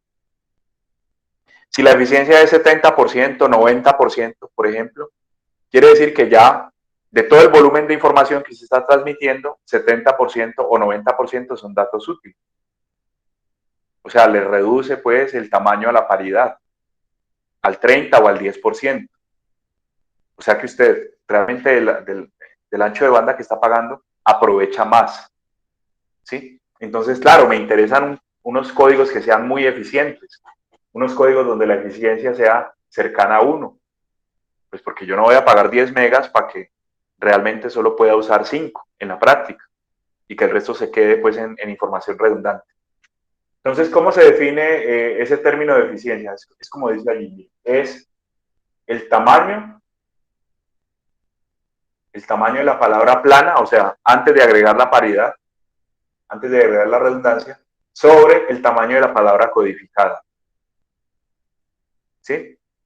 Es bastante sencillo, digamos, es fácil calcular la eficiencia. Entonces vamos al esquema de paridad simple que explicaba de primerito, ¿sí? Y suponga que la palabra plana tiene 8 bits. La palabra planita, pues normal, tiene 8 bits. ¿Cuál sería la eficiencia? De acuerdo a la definición que hemos dado aquí. 8 novenos. Claro, ¿cierto? Porque originalmente ya tenía 8 bits. Yo le puse uno más de paridad, entonces queda 8 sobre 9, es correcto. Ahí les dejo un par de ejercicios, ¿cierto? Para que lo resuelvan luego. con respecto a otros cálculos de eficiencia en el contexto de paridad simple y de paridad en dos dimensiones. Ahora sí entramos a mirar el tema de los fallos de código, ¿no? Entonces, cuando uno tiene un código para detectar o corregir errores, pues hay dos posibles situaciones. El error sea tal que uno con el código lo detecte o lo corrija, ¿sí? O el error sea de una naturaleza especial tal que, a pesar de tener mi código, ese error pasa por debajo, ¿cierto? Y usted ni cuenta se da. O de pronto está pensando en corregirlo y no lo puede corregir. El error tiene ciertas características. Alguien ahorita pues dio ejemplos. En el caso de la paridad 2D, ¿sí? Cierto error pasa de agache. Cierta configuración de error no es capaz uno no es capaz con el código que tiene de detectarla o de corregirla, ¿sí? Eso es lo que llamamos fallo, cuando el código no es capaz de detectar o de corregir el error. Muchos códigos se caracterizan en términos justamente de cuántos errores de bit soy capaz de detectar o de corregir. Por ejemplo, decir, mire, este código que yo me inventé detecta errores hasta de 3 bits. Pero si usted ya le mete un error de 4, ya hay fallo. Un error de 5, ya hay fallo, ¿sí? Entonces, hay muchos códigos en esos términos. Le dicen, no, mire, detecta errores hasta de tantos bits. Corrige errores hasta de tantos bits. La otra forma es manejar probabilidades. También es muy común. ¿Sí? Incluso vamos a ver ahorita un ejemplito. El CRC, que seguro han escuchado mencionar. En donde dicen a uno, no, mire, de 1000 datos que usted mande, de 1000 datos, lo normal es que haya un fallo una vez cada 1000 datos. Va a haber un fallo, pues, va a haber un errorcito que se cuela una vez cada 1000 palabras que usted envíe. Entonces se lo dan en términos de probabilidad. La probabilidad sería el 0.1%. Entonces dice, no, bueno, yo tengo una transmisión que está mandando datos permanentemente, ya sé que va a haber fallo, que van a ocurrir errores indetectables o incorregibles, una vez cada 10.000 datos, una vez cada 20.000 datos, ¿sí? Entonces, esas son las dos formas de caracterizar los fallos. Una es decir, cuántos bits es capaz de detectar o de corregir, ¿sí? Y si el error viene con más bits, ya se sabe que no vamos a poder, que va a haber un fallo. O la otra es con qué probabilidad o qué tan frecuentemente ocurre el fallo. Vamos a ver ahorita el código CRC, que se usa mucho todavía en telecomunicaciones. CRC significa chequeo de redundancia cíclico, ¿sí? Y para poder entender el CRC hay que entender un poquito el tema de la aritmética modular, que también la vamos a retomar y se usa en el entorno de criptografía. ¿Sí? Aritmética modular también es una herramienta para hacer criptografía. Aquí tiene un significado distinto, pues, pero igual hay que entenderla en ambos casos, pues, y voy a tratar de explicarla un poco para poder luego mostrarles cómo funciona un código CRC. La aritmética modular es un ejemplo de un tipo especial de aritmética que se llama aritmética de campos finitos, ¿sí? Aparte de la modular hay varias opciones, digamos, por ejemplo, las curvas elípticas es un caso de campos finitos. En general, esos campos finitos o campos de Galois se escribe, tienen unas características que las hacen pues como muy atractivas para ciertas aplicaciones. En este caso concreto, la característica bien importante del campo finito, del campo de Galois, es que usted puede hacer todas las operaciones que quiera. Operaciones muy complejas o muchas operaciones sobre un volumen de datos y siempre el resultado va a ocupar el mismo espacio. Y eso es una ventajota en este contexto. Si usted puede hacer una suma, de hecho así va a ser con CRC, una sumatoria sobre 10.000 datos diferentes, ¿sí? Y siempre el resultado no va a pasar de cierto valor. Lo que quiere decir que ese resultado usted lo puede convertir en un criterio para verificar que la suma dé correcta. Ese es más o menos el asunto que hay por debajo del CRC. Entonces, voy a ponerlo aquí, ¿cierto? Aquí hay un par de ejemplitos referentes a ese tema de la aritmética modular, al campo finito definido por la aritmética modular. Básicamente la aritmética modular trabaja como trabajan los relojes digitales, ¿cierto? Un reloj digital en cuanto a, por ejemplo, los segundos, trabaja en módulo 60. Ese es el ejemplo clásico pues, que siempre dan para explicar cómo trabaja la aritmética por módulos. Entonces, el reloj digital en segundos trabaja módulo 60. ¿Por qué? Porque él arranca en 0, cuenta 1, 2, 3, 4. Cuando llega a 59, él no avanza a 60, sino que vuelve y da la vuelta y empieza en 0 otra vez. Entonces, en esa aritmética modular de módulo 60, ningún resultado pasa de 60 ni es menor que 0. Cuando uno tiene que contar números muy grandes, lo que les digo, de 59 brinca a 0 otra vez y da n vueltas ahí en ese conjunto finito hasta que cae en el resultado, pues que, por ejemplo, 10.000 por un par de números grandes, 10.000 por 1.000.000, y eso le da 30, por ejemplo, ¿cierto? No estoy diciendo que eso vaya a dar así, pues, porque no he hecho la cuenta. Pero entonces tiene dos números grandotes multiplicados, y usted lo que hace en ese campo finito es dar un montón de vueltas y cae en uno de los 60 elementos que tiene el campo finito. Da un montón de vueltas hasta que cae pues en el resultado. Voy a parar ahí. ¿Esto se entiende? El ejemplo que doy del reloj, por decir algo, ¿se entiende? Profe, no, la verdad yo no la he cogido, está muy duro eso. Bueno, voy a poner un ejemplito más sencillo. ¿Listo? 31 más 50 en módulo 60. Mire, la aritmética modular o el campo finito, en este caso está definido por el valor del módulo. El módulo va a ser 60 para estas operaciones matemáticas que vamos a hacer. ¿Listo? Entonces yo le digo, vea, Víctor creo que habló, ¿cierto? Víctor, 31 más 50 en módulo 60. Entonces usted dice, 31 más 50. 31 más 50 da 81. Pero en módulo 60 yo no tengo sino 60 elementos, del 0 al 59. Y si me paso el 59, me toca dar la vuelta y volver a empezar en 0. ¿Sí? Entonces, 81 tiene esa característica que está más allá de, digamos, del límite que define el módulo, que es 59. Entonces, ¿qué es lo que pasa? Usted empieza a contar 31 más 50, coge 31, de 31 empieza a contar los 50 adicionales, le da la vuelta al grupo finito, al conjunto finito, ¿sí? Y cae en 21. No sé si con el ejemplo le estoy explicando. Sí, 31 más 50 en módulo 60 da 21. ¿Ahora sí o no? Sí, ahora sí, profe. Lo que pasa con el reloj, ¿no? Contando segundos, cuando llega a 59 tiene que volver a empezar y dar la vuelta, ¿cierto? Entonces, 100 segundos, ¿cuánto es realmente en un segundero de un reloj digital? 100 segundos le marca 40. 100 segundos le marca 40, o sea, 1 minuto, 40 segundos. Igual acá. ¿Listo? Entonces, aquí tengo dos ejemplos. Este ya medio lo expliqué, ¿cierto? 127 más 15 módulos 60 da 22. Da 22. Porque usted le da dos vueltas al campo finito. 127 más 15 da 132. ¿Sí? Como el módulo es 60, usted con 132 le da dos vueltas al campo finito. Y el residuo, que también la aritmética modular la definen como aritmética de residuo, ¿sí? El residuo que le queda ya para la última vuelta es 22. Y de hecho, en la práctica muchas veces se calcula así la cosa, ¿no? Usted saca el residuo, ¿no? El residuo entre el número que quiere representar y el módulo. Aquí el residuo sería 22.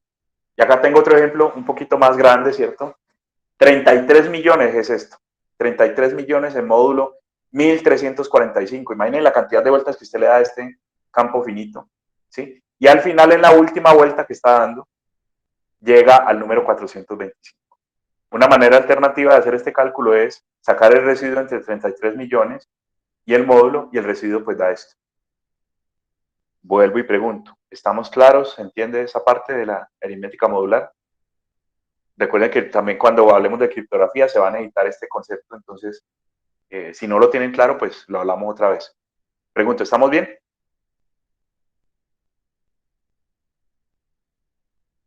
Sí, profe. Listo.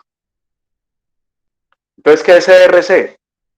En CRC usted tiene un bloque de datos, o sea, tiene un montón de datos, una cantidad grande de información, como dice acá, organizada como un vector. ¿Sí? Y usted a ese volumen de datos grande le va a agregar una palabra redundante más, una sola palabrita más de redundancia. Donde esa palabrita de redundancia o de paridad se calcula como la sumatoria de todos estos datos, la suma de todos estos datos, en un módulo determinado. ¿sí? En un módulo determinado.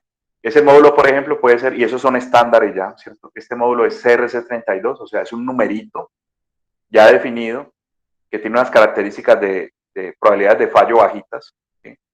Entonces lo han adoptado y dicen, no, es que con este CRC32, si yo uso este numerito, si yo uso este código acá como módulo, va a fallar poquito el código, o sea, el código tiene pocas probabilidades de fallo cuando yo use este módulo de acá, ¿sí? Ahorita les muestro ejemplos de diferentes códigos pues que ya tenemos como identificados, ¿cierto? Y que se usan en diferentes estándares. Pero el asunto por ahora es que usted va a hacer una sumatoria de todo este montón de datos en módulo CRC32, por ejemplo. Sabiendo que por manejar ese módulo como tal, esta palabra no va a ser demasiado grande. Y usted lo que va a hacer es el resultado de esa sumatoria la agrega al bloque de datos que va a transmitir. A esa palabrita de redundancia le llama suma de chequeo. Usted manda el bloque de datos y manda también la suma de chequeo para que otra persona que recibe la información verifique allá si el dato está bueno, si no se dañó algo en el viaje. ¿Cómo creen ustedes que detecta el que recibe la información que hay un error en los datos? Este código solo detecta, este no corrige. ¿Cómo creen ustedes que se hace la detección? ¿Quién me ayuda un poquito ahí?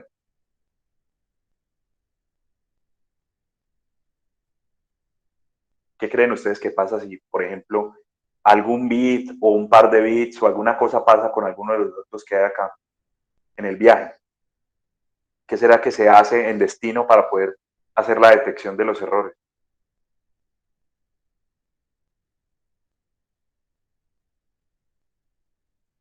Bueno, no tenían por qué saberlo, pues, pero en CRC lo que ocurre es que si a mí un dato de estos se me daña, ¿cierto? El que recibe la información vuelve y calcula la suma.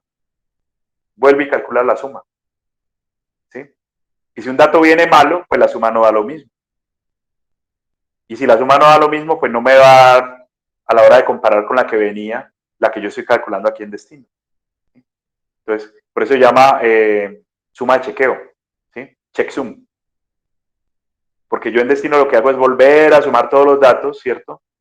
Vuelvo a sumar todo este montón de datos y la comparo el resultado de esa sumatoria, lo comparo con la información redundante que venía pegada originalmente con el bloque de información. Si las dos sumas no me dan iguales, quiere decir que algo pasó en el viaje, que me dañó algún bit o algunos bits del dato útil que venía aquí. No sé si eso se entiende.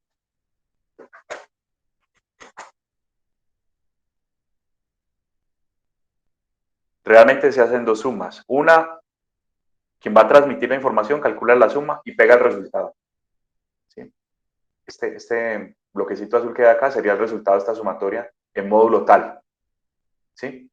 Y el que recibe la información vuelve y calcula la sumatoria en módulo tal y tendría que darle lo mismo que el valor que hay allí pegado como resultado, el checksum. Si no da lo mismo es porque algo pasó en el viaje, ¿cierto? Y un dato se dañó. ¿Eso está claro? ¿Amerita que lo vuelva a explicar o estamos bien?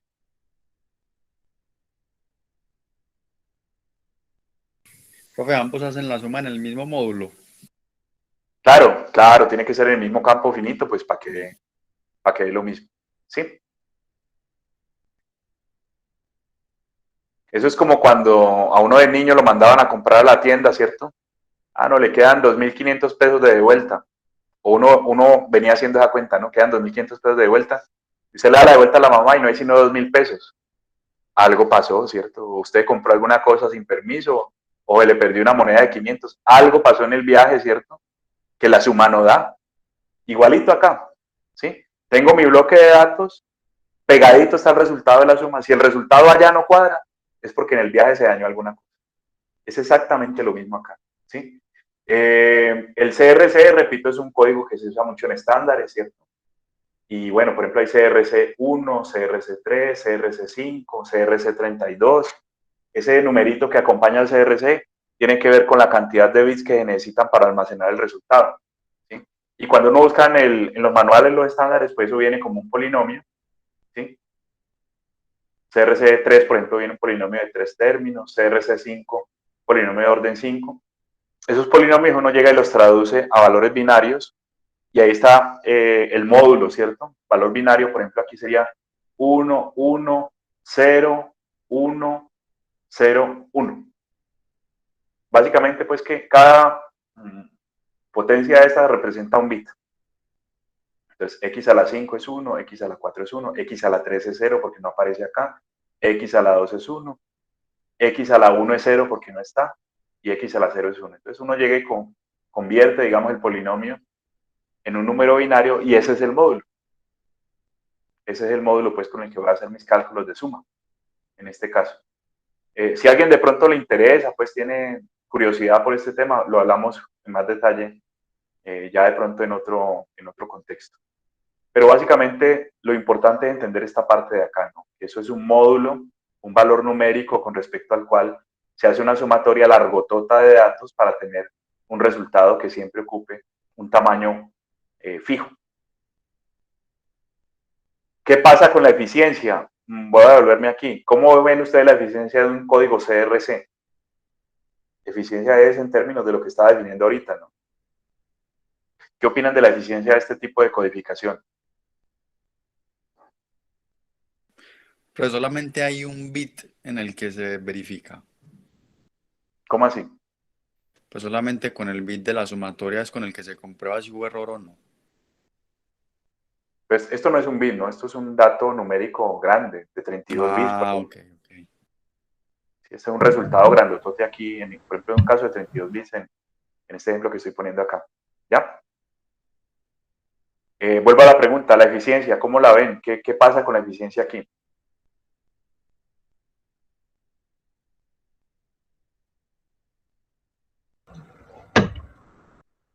Pues yo creo que sigue siendo alta, no, solo es una palabra más. Eso, de un bloque grandotote, por ejemplo, de un bloque de 100 datos, 128 datos, ¿sí? Yo genero una redundancia que es un dato más. ¿Sí? En ese ejemplo sería 128, la cantidad de datos originales, sobre 129, o sea, eso es muy cercano a 1. Estos códigos son muy eficientes, son muy eficientes.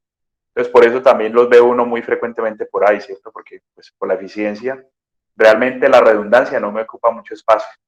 La redundancia que yo agrego no es muy alta. Entonces, son códigos prácticos porque justamente me permiten, con poquitos bits, hacer detección de errores. Bien, ya vamos terminando, ¿cierto? Vamos a hablar un poco del tema de distancia que estaba mencionando cuando empezó la clase, ¿sí? Aquí tenemos una constelación, ¿cierto? Esas son todas las palabras que uno podría tener si la codificación fuera a ocupar 3 bits. Para 3 bits tenemos 8 combinaciones. Listo. Ahí están las 8. ¿Sí? Y se organizaron en forma de un cubo, a esto le llaman constelación, de tal manera que cuando yo me muevo por una de estas aristas, de este código al código que está aquí vecinito, de esta esquina a esta otra esquina, siempre la distancia es 1. Verifiquen y verán. Moverme por una arista es cambiar en 1 la distancia, ¿cierto? Es cambiar un bit. Por ejemplo, aquí de 000 brinco a 100. Hay un cambio de un solo bit. Listo. Entonces, a este gráfico, ¿cierto? Donde tengo organizadas las palabras de cierto código y donde me muevo de una a otra con brincos de un bit, ¿cierto? Con distancia de 1. Eso le llama constelación de códigos o de símbolos. Listo. Y yo defino, ¿cierto? Arbitrariamente, pues me dio así, yo quise hacerlo así. Yo defino que las únicas palabras válidas en este código de 8 combinaciones de 3 bits, las únicas palabras que no se interpretan como error son 000 y 111, ¿sí? Si a mí me llega cualquier otra cosa aquí, me llega algún código de estos acá, yo ya sé que allá hay un error. Solo voy a dejar que estas dos palabras sean las válidas. ¿Listo? Entonces, en estos esquemas, como dice el título, ¿cierto? La corrección se hace o la detección se hace basado en distancia. Me explico. Vamos a suponer que en un momento determinado una transmisión de una señal en tiempo real, el código que le llega es este que estoy señalando, 101. ¿Sí? Me llegó este código. Voy a hacer corrección, o sea, esto es un esquema FEC. No voy a pedir que me retransmitan el dato. Yo tengo criterio aquí para hacer corrección. ¿Cómo creen ustedes que manejamos la corrección de este dato 101? ¿Qué se les ocurre?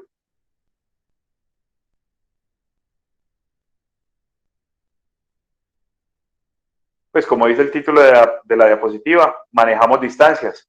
¿Qué distancia mínima hay entre este código 101 y esta palabra válida? La distancia aquí es 1, clarito, ¿sí? ¿Y qué distancia mínima hay entre 101 y 000? Entonces me tengo que mover por dos aristas, ¿cierto? Tengo que hacer dos movimientos. Entonces, como la distancia a este código 000 es mayor, yo lo que digo es que la palabra seguramente fue esta de acá. ¿Sí?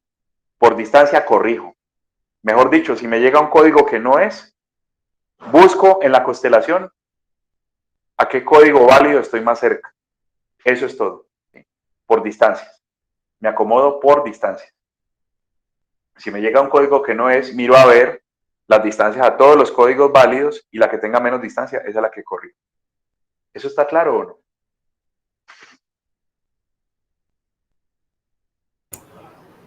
Oye, yo tengo ahí un par de preguntas. Dale. Una es, uno define como las direcciones en las que se va a hacer pues esas sumas de la distancia. Es decir, no decir que hacia la derecha va a ser 001, sino 010. No entiendo muy bien la O pregunta. sea, como el sentido de esa suma. ¿Cuál suma? No, es que no es suma.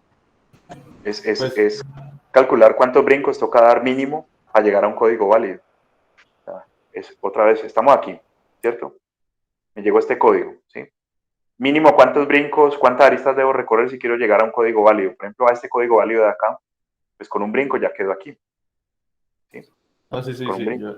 yo eso lo entiendo, sino que a lo que voy es a que, pues, si iniciamos desde 000, pues hay tres posibilidades hacia donde se puede ir. Hacia Pero arriba. si tú inicias en 000, es un código válido. Entonces tú no tendrías que hacer corrección y detección. ¿Sí me explico? Ah, ya sí, claro. O sea, si me llega este, genial, porque pues se supone que no ha pasado nada. ¿Sí me explico? En cambio, si me llega este otra vez, ¿cierto? Yo podría, de pronto interpretando tu pregunta, yo podría tomar varios caminos. ¿Sí? De pronto me voy por acá por detrás, ¿sí? O me voy por acá por este lado. Pero en todo caso, la mínima cantidad de brincos que me toca dar para llegar aquí, a esta esquina, es 2. ¿Sí o no? Sí. Entonces, a este código la distancia mínima es 1. A este código la distancia mínima es 2. Entonces, estos códigos basados en distancia lo que dicen es, no, pues corrija al código que tenga menos distancia, porque ese es el más probable. Es más probable que se le haya dañado un bit a que se le hayan dañado 2 simultáneamente. Listo, entonces, en este ejemplo concreto, ¿sí? Corregimos y decimos, bueno, me llegó esto malo, pero yo asumo que lo que habían enviado originalmente era esto. ¿Sí? Pero entonces ahí esa representación gráfica es solamente como para entenderlo mejor, pero lo que hace uno en realidad es comparar las diferencias entre el código que llegue y la diferencia pues en... Sí, claro, este es un esquemita, ¿cierto? Un dibujo para poderlo entender, pero todos estoy seguro pues que lo entienden, que a nivel de algoritmos lo que se hace es contar las diferencias, ¿no? Me llegó un código, está malo, ese código no vale, listo, cuente las diferencias para todos los posibles códigos válidos, a ver cuál me da menos distancia, y de acuerdo a eso corregimos. Tenés toda la razón, o sea, el esquemita es conceptual, pero la algoritmia no sería así, la algoritmia sería contar diferencias y ver de cuál estoy más cerca, listo, ese es el código que vamos a corregir. No sé si ahora sí. Sí, pero ya. Listo. ¿Alguien más desea preguntar algo, comentar algo? Ahí les dejo pues para que revisen, ¿cierto? 3 palabras erróneas, 3 códigos erróneos, corríjanlos usando el criterio de distancia. Otro ejemplo, ¿cierto? En este caso es una constelación ya de 4 bits. Una constelación de 4 bits. Y nuevamente, cojo estas dos esquinas diametralmente opuestas, ¿cierto? 0, 0, 0, 0 y 1, 1, 1, 1, como los códigos válidos. Estos son los dos códigos válidos en esa constelación. Y el resto son códigos de error. Si me llega un código de estos intermedios, algo pasó, ¿cierto? Algún dato se dañó. Entonces, este es un código híbrido, por cierto. Vamos a poner un ejemplo. Digamos que me llega este dato. 1110, ¿sí? Si yo calculo diferencias o distancias, la distancia de este código válido es 1 y la distancia de este código válido es 3. Entonces, la corrección ahí es obvia, ¿cierto? 1110 corregiría a este código de acá, directamente. Repito, ahí es muy obvio, porque aquí la distancia es solamente 1 y la distancia al otro código es 3. ¿Sí? Pero supongamos, por ejemplo, que me llega este de acá, 1001. Código inválido, ¿no? Ahí mismo el algoritmo prende alarmas y dice, esto no es posible que haya llegado sin error. Listo. ¿Cuál es la distancia a este código de arriba? 2. ¿Cuál es la distancia a esta otra esquina, a este otro código? 2. ¿Qué hacemos ahí?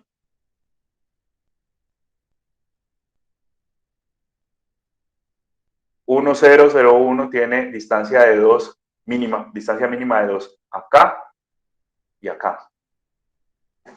Este sería un ejemplo de código híbrido, ¿no? Algunos códigos erróneos los puede corregir por distancia, como este primer ejemplo que daba. Y como bien dice Santiago, ¿cierto? En este caso concreto, pues uno sabe que hay error porque la palabra no llegó como era, sabe que hay error, pero no tiene criterio para corregir ese error. Entonces detecta, pero no corrige. Este sería un ejemplo también de código híbrido. Algunos errores los detecta, otros los corrige, y algunos más, ¿cierto? Porque también puede pasar, por ejemplo, un error de 4 bits, ¿cierto? 1111, y se daña tanto el dato que me llega 0000. Me llegó el dato completamente contrario, ¿sí? El código ni se entera, o sea, ni detecta, ni corrige, ni nada. Ahí estaríamos hablando de un fallo. El 1111 se me dañó tanto que quedó convertido en los 4 ceros y el código pues falla, ¿cierto? No tiene forma, criterio de darse cuenta que ese código experimentó errores. Nuevamente, ¿estamos claros hasta ahí? ¿Vamos bien?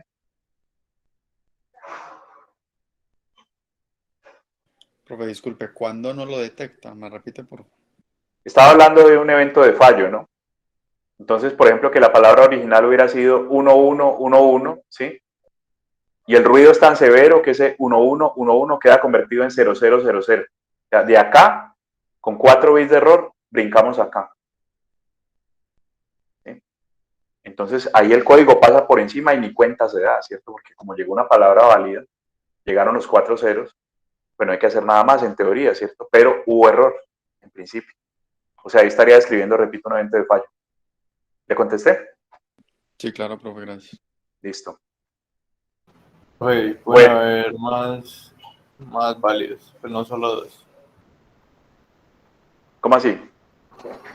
Hay 2 datos que son válidos, que son ese... Ah, sí, pero esta elección es arbitraria, o sea, esta la puse yo en el ejemplo. No, Usted digo que puede... puede haber no distintos, sino más cantidad. Sí, claro, o sea, usted, repito, eso es una cosa como de malicia, ¿cierto? Es como la algoritmia que usted tenga pensada para hacer la detección o la corrección o ambas cosas, ¿sí? Usted en la constelación de pronto ubica estratégicamente los códigos que van a ser válidos para que luego la detección le quede fácil. Usted verá, ¿cierto? Habrá unos códigos más de mejor desempeño que otros, ¿cierto? De pronto, si usted reparte todos los códigos en este cubito de acá de abajo, los códigos válidos, quiero decir, eso no es eficiente. Eficiente no es la palabra, eficiente es con tamaños. Eso no tiene buen desempeño. ¿Por qué? Porque como le quedan aquí todos los códigos válidos cerquita entre ellos, pues por distancia no te va a quedar fácil detectar los errores. ¿Sí me explico? O sea, ya la repartición que usted haga en el código es arbitraria. O sea, usted tiene que pensarse bien cómo la va a hacer, de tal manera que por distancia le dé un criterio para tomar la decisión de detección o de corrección. ¿Sí me explico? Sí, la duda mía era si necesariamente tenían que ser 2 códigos válidos o si podían ser No, más. No, usted podría imaginar un código de estos, ¿cierto? Una constelación de 4 bits, donde 4 códigos son los válidos y el resto son los inválidos. ¿Sí? Pero entonces, ¿cómo lo reparto? ¿No? Que me quede bien repartidita la cosa para luego poder hacer la detección o la corrección bien hecha. ¿Listo? Para evitar la mayor cantidad de fallos. Ajá. Vale, perfecto. Listo. Esos códigos que están basados en distancia tienen un parámetro que se llama capacidad. ¿Sí? ¿Qué es la capacidad? Puedes decir, mire, este código tiene la capacidad de detectar tantos errores. Tiene la capacidad de corregir tantos errores. ¿Sí? Y eso está caracterizado. Hay unas ecuaciones que me permiten hacer esos cálculos. Entonces, como reto, ahí les propongo, ¿cierto?, que investiguen sobre eso. Hacer la investigación de cómo se calcula la capacidad en términos de la distancia Hamming para los códigos que están basados en distancia. ¿Listo? Si alguien de pronto le quiere botar corriente a eso. Ya para terminar, voy a explicar rápidamente y les voy a mostrar un código que tengo de la codificación que se llama Hamming. O sea, Hamming es el autor que les comentaba ahorita temprano. Miren que el término de distancia se le atribuye a él y también esta codificación. Él la montó, esta codificación, en un contexto de unas memorias que fallaban mucho. Los computadores al principio eran muy propensos a fallos, ciertos errores. Entonces, él montó esto en las memorias para poder hacer la corrección directa, automática, de los datos que se leían de la memoria. ¿Listo? Entonces, para poderlo explicar, yo tengo que usar un ejemplo, pues, porque esto requiere, pues, como sobre la marcha, sobre el mismo código, ir explicando las cosas. ¿Listo? Entonces, vamos a suponer que la palabra codificada, o sea, ya con la redundancia incluida, tiene 7 bits. ¿Listo? La palabra codificada, o sea, datos útiles y datos de redundancia completo, o sea, toda la palabra tiene 7 bits. Cuando yo hago la numeración de los bits empezando por el 1, ¿cierto? En binario me quedan estas posiciones, la posición 1, la 2, la 3, la 4, la 5, la 6 y la 7. ¿Sí? Aquellas posiciones donde solo hay un 1 sería esta y esta otra. ¿Sí? O alternativamente, aquellas posiciones de la palabra que son potencias de 2, la 1, la 2 y la 4, se reservan como posiciones de paridad. O sea, la 1, la 2 y la 4, en este ejemplo, por ser potencias de 2, son posiciones que no llevan datos útiles, sino que llevan paridad. ¿Sí? Entonces, voy a revisar, por ejemplo, para el bit de paridad 1, qué grupo de paridad se forma. ¿Sí? Entonces, ya sabemos que la posición 1, por ser potencia de 2, 2 a la 0 da 1. ¿Sí? Esta posición en concreto está reservada para paridad. ¿Con quiénes calculo yo la paridad? ¿Qué grupo se forma a partir de esa posición? Entonces vengo y miro acá en esta tablita en binario, ¿sí?, de las posiciones, y miro, bueno, la posición 1 que era la de paridad, pero también está la 3, la 5 y la 7. Eso quiere decir que para calcular paridad yo voy a complementar la información que tenga la posición 3, la 5 y la 7, y a partir de eso es que calculo la paridad aquí. Listo. Si quieren, no sé si hasta ahí está claro, pues, pero si quieren pasemos a la posición 2. Entonces vengo y reviso, bueno, ¿con quiénes voy a calcular la paridad de la posición 2? Entonces vengo y miro aquí en binario la columna que está en verde. Aquí está la posición 2, ¿sí? Pero también la 3 tiene un 1 ahí, y también el 6, y también el 7. O sea que si yo quiero complementar la paridad del 2, tengo que mirar el 3, el 6 y el 7. Y finalmente la posición 4. Vean, aquí está la 4. Pero también hay un 1 ahí en el 5, en el 6 y en el 7. Es decir que la paridad de esta posición se calcula en función de 5, 6 y 7. Entonces, realmente de los 7 bits que tenía originalmente, 3 son posiciones de redundancia, son paridades, ¿sí? Y los otros 4 sirven para calcular diferentes paridades, ¿sí?, de los grupos que he definido acá. Y estas 4 adicionales pues serían el dato que yo necesito convertir. No sé si hasta ahí estamos de acuerdo. ¿Alguien tiene alguna pregunta?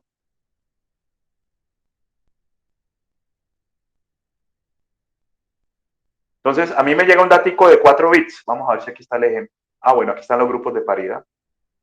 ¿Sí? Por ejemplo, la posición 3 sirve para calcularle paridades a los grupos 1 y 2. La posición 5, o sea, esta de acá, como bien dice acá, sirve para calcularles paridades a los grupos 1 y 4. La posición 6 a los grupos 2 y 4. 2 y 4.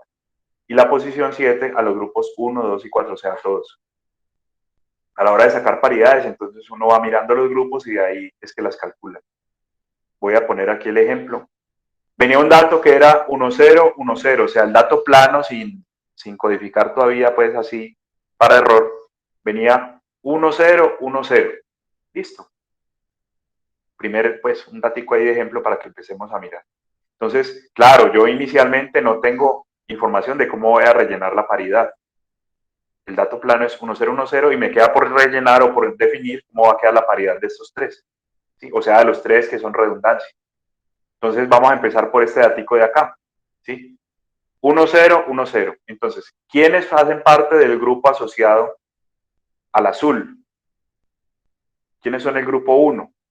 Si yo me fijo acá, tengo que mirar el 3, el 5 y el 7. El 3, el 5 y el 7 están asociados al grupo 1. Entonces, para rellenar la paridad que está sin definir acá, tengo que mirar el 3, el 5 y el 7. Ahí está, miren. Para rellenar la paridad que está pendiente por poner aquí, miro el 3, miro el 5 y miro el 7. Creo que en el ejemplo está paridad par. Entonces, si es paridad par, ya de hecho el datico viene par, así que la paridad que toca rellenar aquí es un 0. Véala, ahí está. Vuelvo y pregunto, ¿estamos claros ahí? De esto hay un reto también, por código. Entonces, si alguien de pronto le quiere botar corriente, debe entenderlo. Vamos a mirar como segundo ejemplo la paridad, el grupito pues del 2, ¿cierto? Hay que rellenar esta X aquí, yo no sé cómo ponerla para poderla transmitir. Entonces, vamos a mirar cuáles otros bits de datos se usan para rellenar la paridad de este bit, ¿cierto? El verdecito. ¿Cuáles son el grupo 2?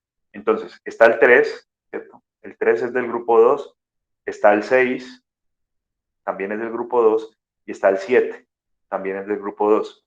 Entonces, hay que coger el 3, el 6 y el 7. 3, un 0, el 6 es 0, el 7 es 1. Como la paridad tiene que ser par, entonces hay un solo 1, toca poner otro 1. Ahí está, ¿cierto? Y lo pueden también hacer para el grupo 4, ¿cierto? El grupo 4 sería 5, 6 y 7. Entonces, grupo 4, 5, 6 y 7 tiene dos unos, entonces pongo un 0. Y ya aquí me queda la palabra codificada, ¿sí? Ya aquí tengo la palabra codificada. Me llegaron 4 bitsitos que eran la información original. Yo agregué 3 de redundancia con este asunto de los grupos y ya me queda la palabra codificada de esta manera. ¿Listo? ¿Qué pasa cuando hay un error? Cuando hay un error, por ejemplo, que este 0 se me convierte en un 1, perdón, cuando hay un error, yo vuelvo y recalculo las paridades. Y aquellas paridades en donde no me cuadre, no me dé la cuenta, esas paridades apuntan a la posición que toca corregir. Básicamente el código funciona así. Entonces, por ejemplo, si este 0 se me convierte en un 1, si este 0 se me convierte en un 1 por decir algo, ¿sí? Entonces, esta es la posición 3, ¿sí? Si este 0 me convierte en un 1, ahí le dejo la tarea para que de pronto quien quiera lo haga a mano, ¿sí? Cuando ese 0 se vuelve en 1, las paridades que me van a fallar son la 2 y la 1. Estas paridades les aseguro que no van a cuadrar. La otra sí cuadra, pero estas dos no. Y entonces, claro, como las paridades que están fallando son la 2 y la 1, 1 más 2 da 3, entonces yo ya sé que tengo que ir a corregir la posición 3. Y de esa manera voy y corrijo la posición 3 y el dato queda bien. Vuelvo y paro y pregunto, ¿estamos claros ahí o no? Y siempre se escoge que son potencias de 2. Para paridades sí. Para paridades sí. ¿sí? Justamente porque en binario entonces te queda fácil definir los grupos. Por ejemplo, la posición 1 que es 2 a la 0, ¿sí? Entonces, los grupos son todas las posiciones donde este bit sea 1, entonces la 3, la 5 y la 7. La posición 2 es 2 a la 1, vean, aquí está. Entonces, los grupos para esta paridad son todos los que tengan este bit prendido, entonces la 3, la 6 y la 7. Y esta otra, 2 a la 2, que es 4, tiene un 1 aquí. Entonces todos los que tengan 1 acá, que son estos últimos, 5, 6 y 7. Estos me configuran el grupo. Listo. Entonces ahí me doy cuenta yo a qué grupo pertenece, simplemente viendo cuáles bits tienes prendidos. ¿Sí? Por ejemplo, aquí tienen los dos primeros, entonces el 1 y el 2. Aquí tienen todos prendidos, entonces el 1, el 2 y el 4. O sea, todos tres participan, o esto más bien participan todos tres para el cálculo de paridad. Yo tengo un programita que se hizo en Excel. Bueno, Excel no, sino el equivalente de Linux para Excel. Se los voy a mostrar. ¿Sí? Ya para terminar por hoy. Listo, y les planteo el reto. Entonces, ¿la idea cuál es? Yo tengo originalmente mi dato plano, ¿cierto? Tiene que ser un valor entre 0 y 15, porque no tengo sino 4 bits para representar ese dato plano. Por ejemplo, voy a poner un 2. ¿Sí? Un 2 en binario es 0, 0, 1, 0. Aquí están mis 4 bits planos, mi información, ¿sí?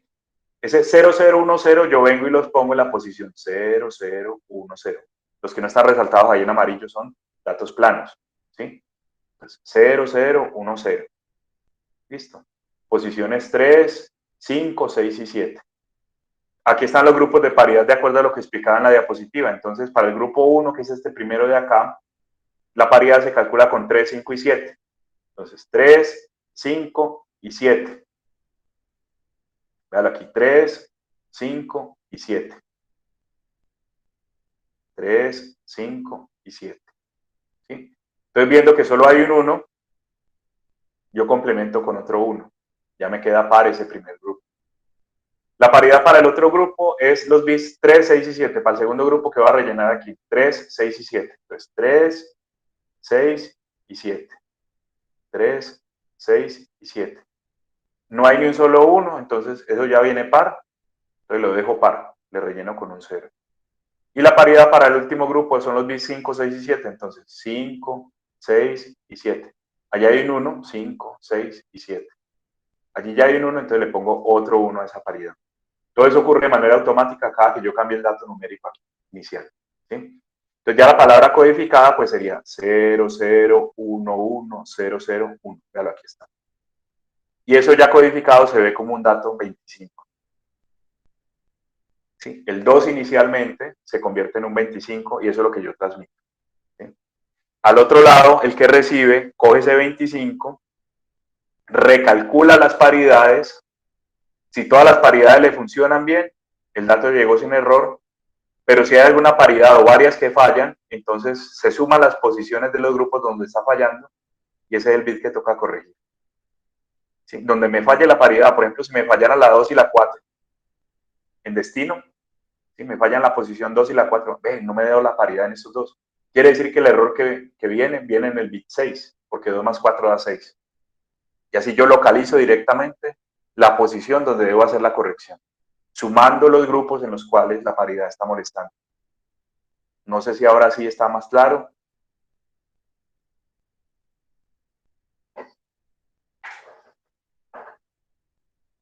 Este es un esquema FEC, ¿no? Este es un esquema de corrección.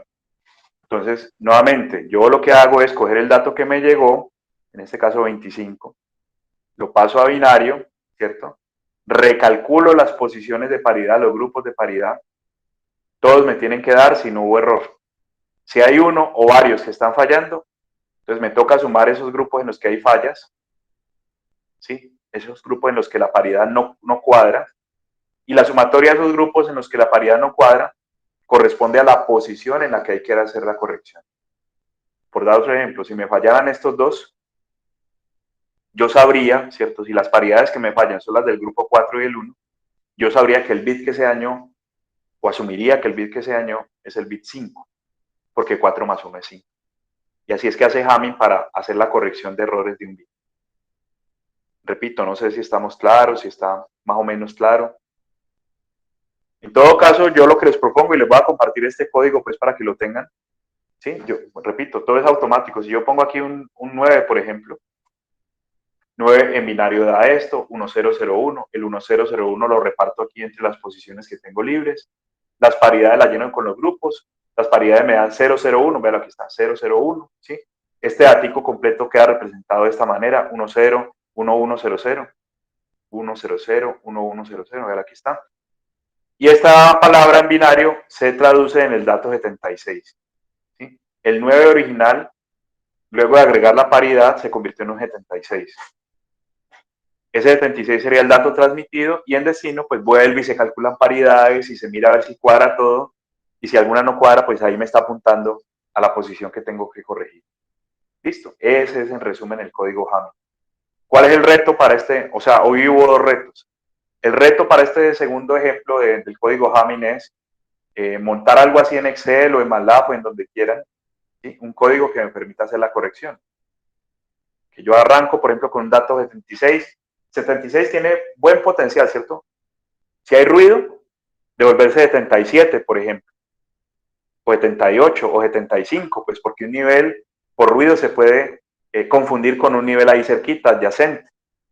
Entonces, cuando llegue un 77, seguramente es un código erróneo y entonces hay que hacer un código, hacer un algoritmo para corregir el 77 y que me mande otra vez al 76 que tenía originalmente. Listo, ese es, digamos, el asunto. Que ustedes construyan el código para hacer la corrección en un entorno de codificación Hamming. Ahí les dejo la inquietud por si alguien lo quiere trabajar. Bueno, profe, disculpe. Sí. Entonces, usted nos acaba de mostrar fue este detecta el error. Nosotros debemos hacer es el de la corrección. No. Le acabo de mostrar la codificación. ¿Cómo es el proceso del dato original, que es este 4, por ejemplo? ¿Cómo es el proceso para pasar del dato original que llegó con sus 4 bits para pasar al dato ya codificado Hamming? ¿Sí? Yo lo que quiero es un algoritmo que, recibiendo el dato codificado, me diga si hubo error, ¿sí? O sea, interprete las paridades y todo lo que acabé de explicar. ¿Sí? De este dato me diga, llega un 42, o no, 42 está bien. 42 da todas las paridades bien, entonces, no hay error. Use el 42 y conviértalo otra vez en el 4, ¿sí? Ese es el asunto. O si de pronto el 42 llegó malo, ¿cierto? 43, un 40, un 44, que usted decodifique para determinar cuál era el dato original, o sea, haga la corrección. ¿Sí? O sea, yo lo estoy mostrando en un sentido, esto sería el que transmite, ¿no? Hace estos cálculos, del 4 paso al 42. Y el que recibe, ¿qué hace? Coge el 42, decodifica y dice, no, es que el dato era 4. ¿Sí? O decodifica y dice, no, eso llegó malo y yo lo corregí, el dato es este. ¿Sí me explico? Sí, profe, listo, muchas gracias. Es como revertir el código, ¿no? Para obtener el dato original o para corregirlo si es que llegó dañado. Nos queda pendiente, ¿cierto? La próxima clase estaremos viendo el tema de criptografía. Listo. Vamos a entrar a mirar cómo codifica uno para ocultar la información, por ejemplo, confidencialidad, o para validarse ante otra persona en una red, ¿cierto? Usted no le está viendo la cara a alguien, pero necesita saber que ese sí es la persona con la que quiere hablar, quiere intercambiar información. Entonces, hay esquemas criptográficos para eso, basados obviamente pues, en el tema de codificación, que es lo que hemos venido hablando. Si no es más, entonces vamos a dejar allí. Yo voy a dejar de grabar.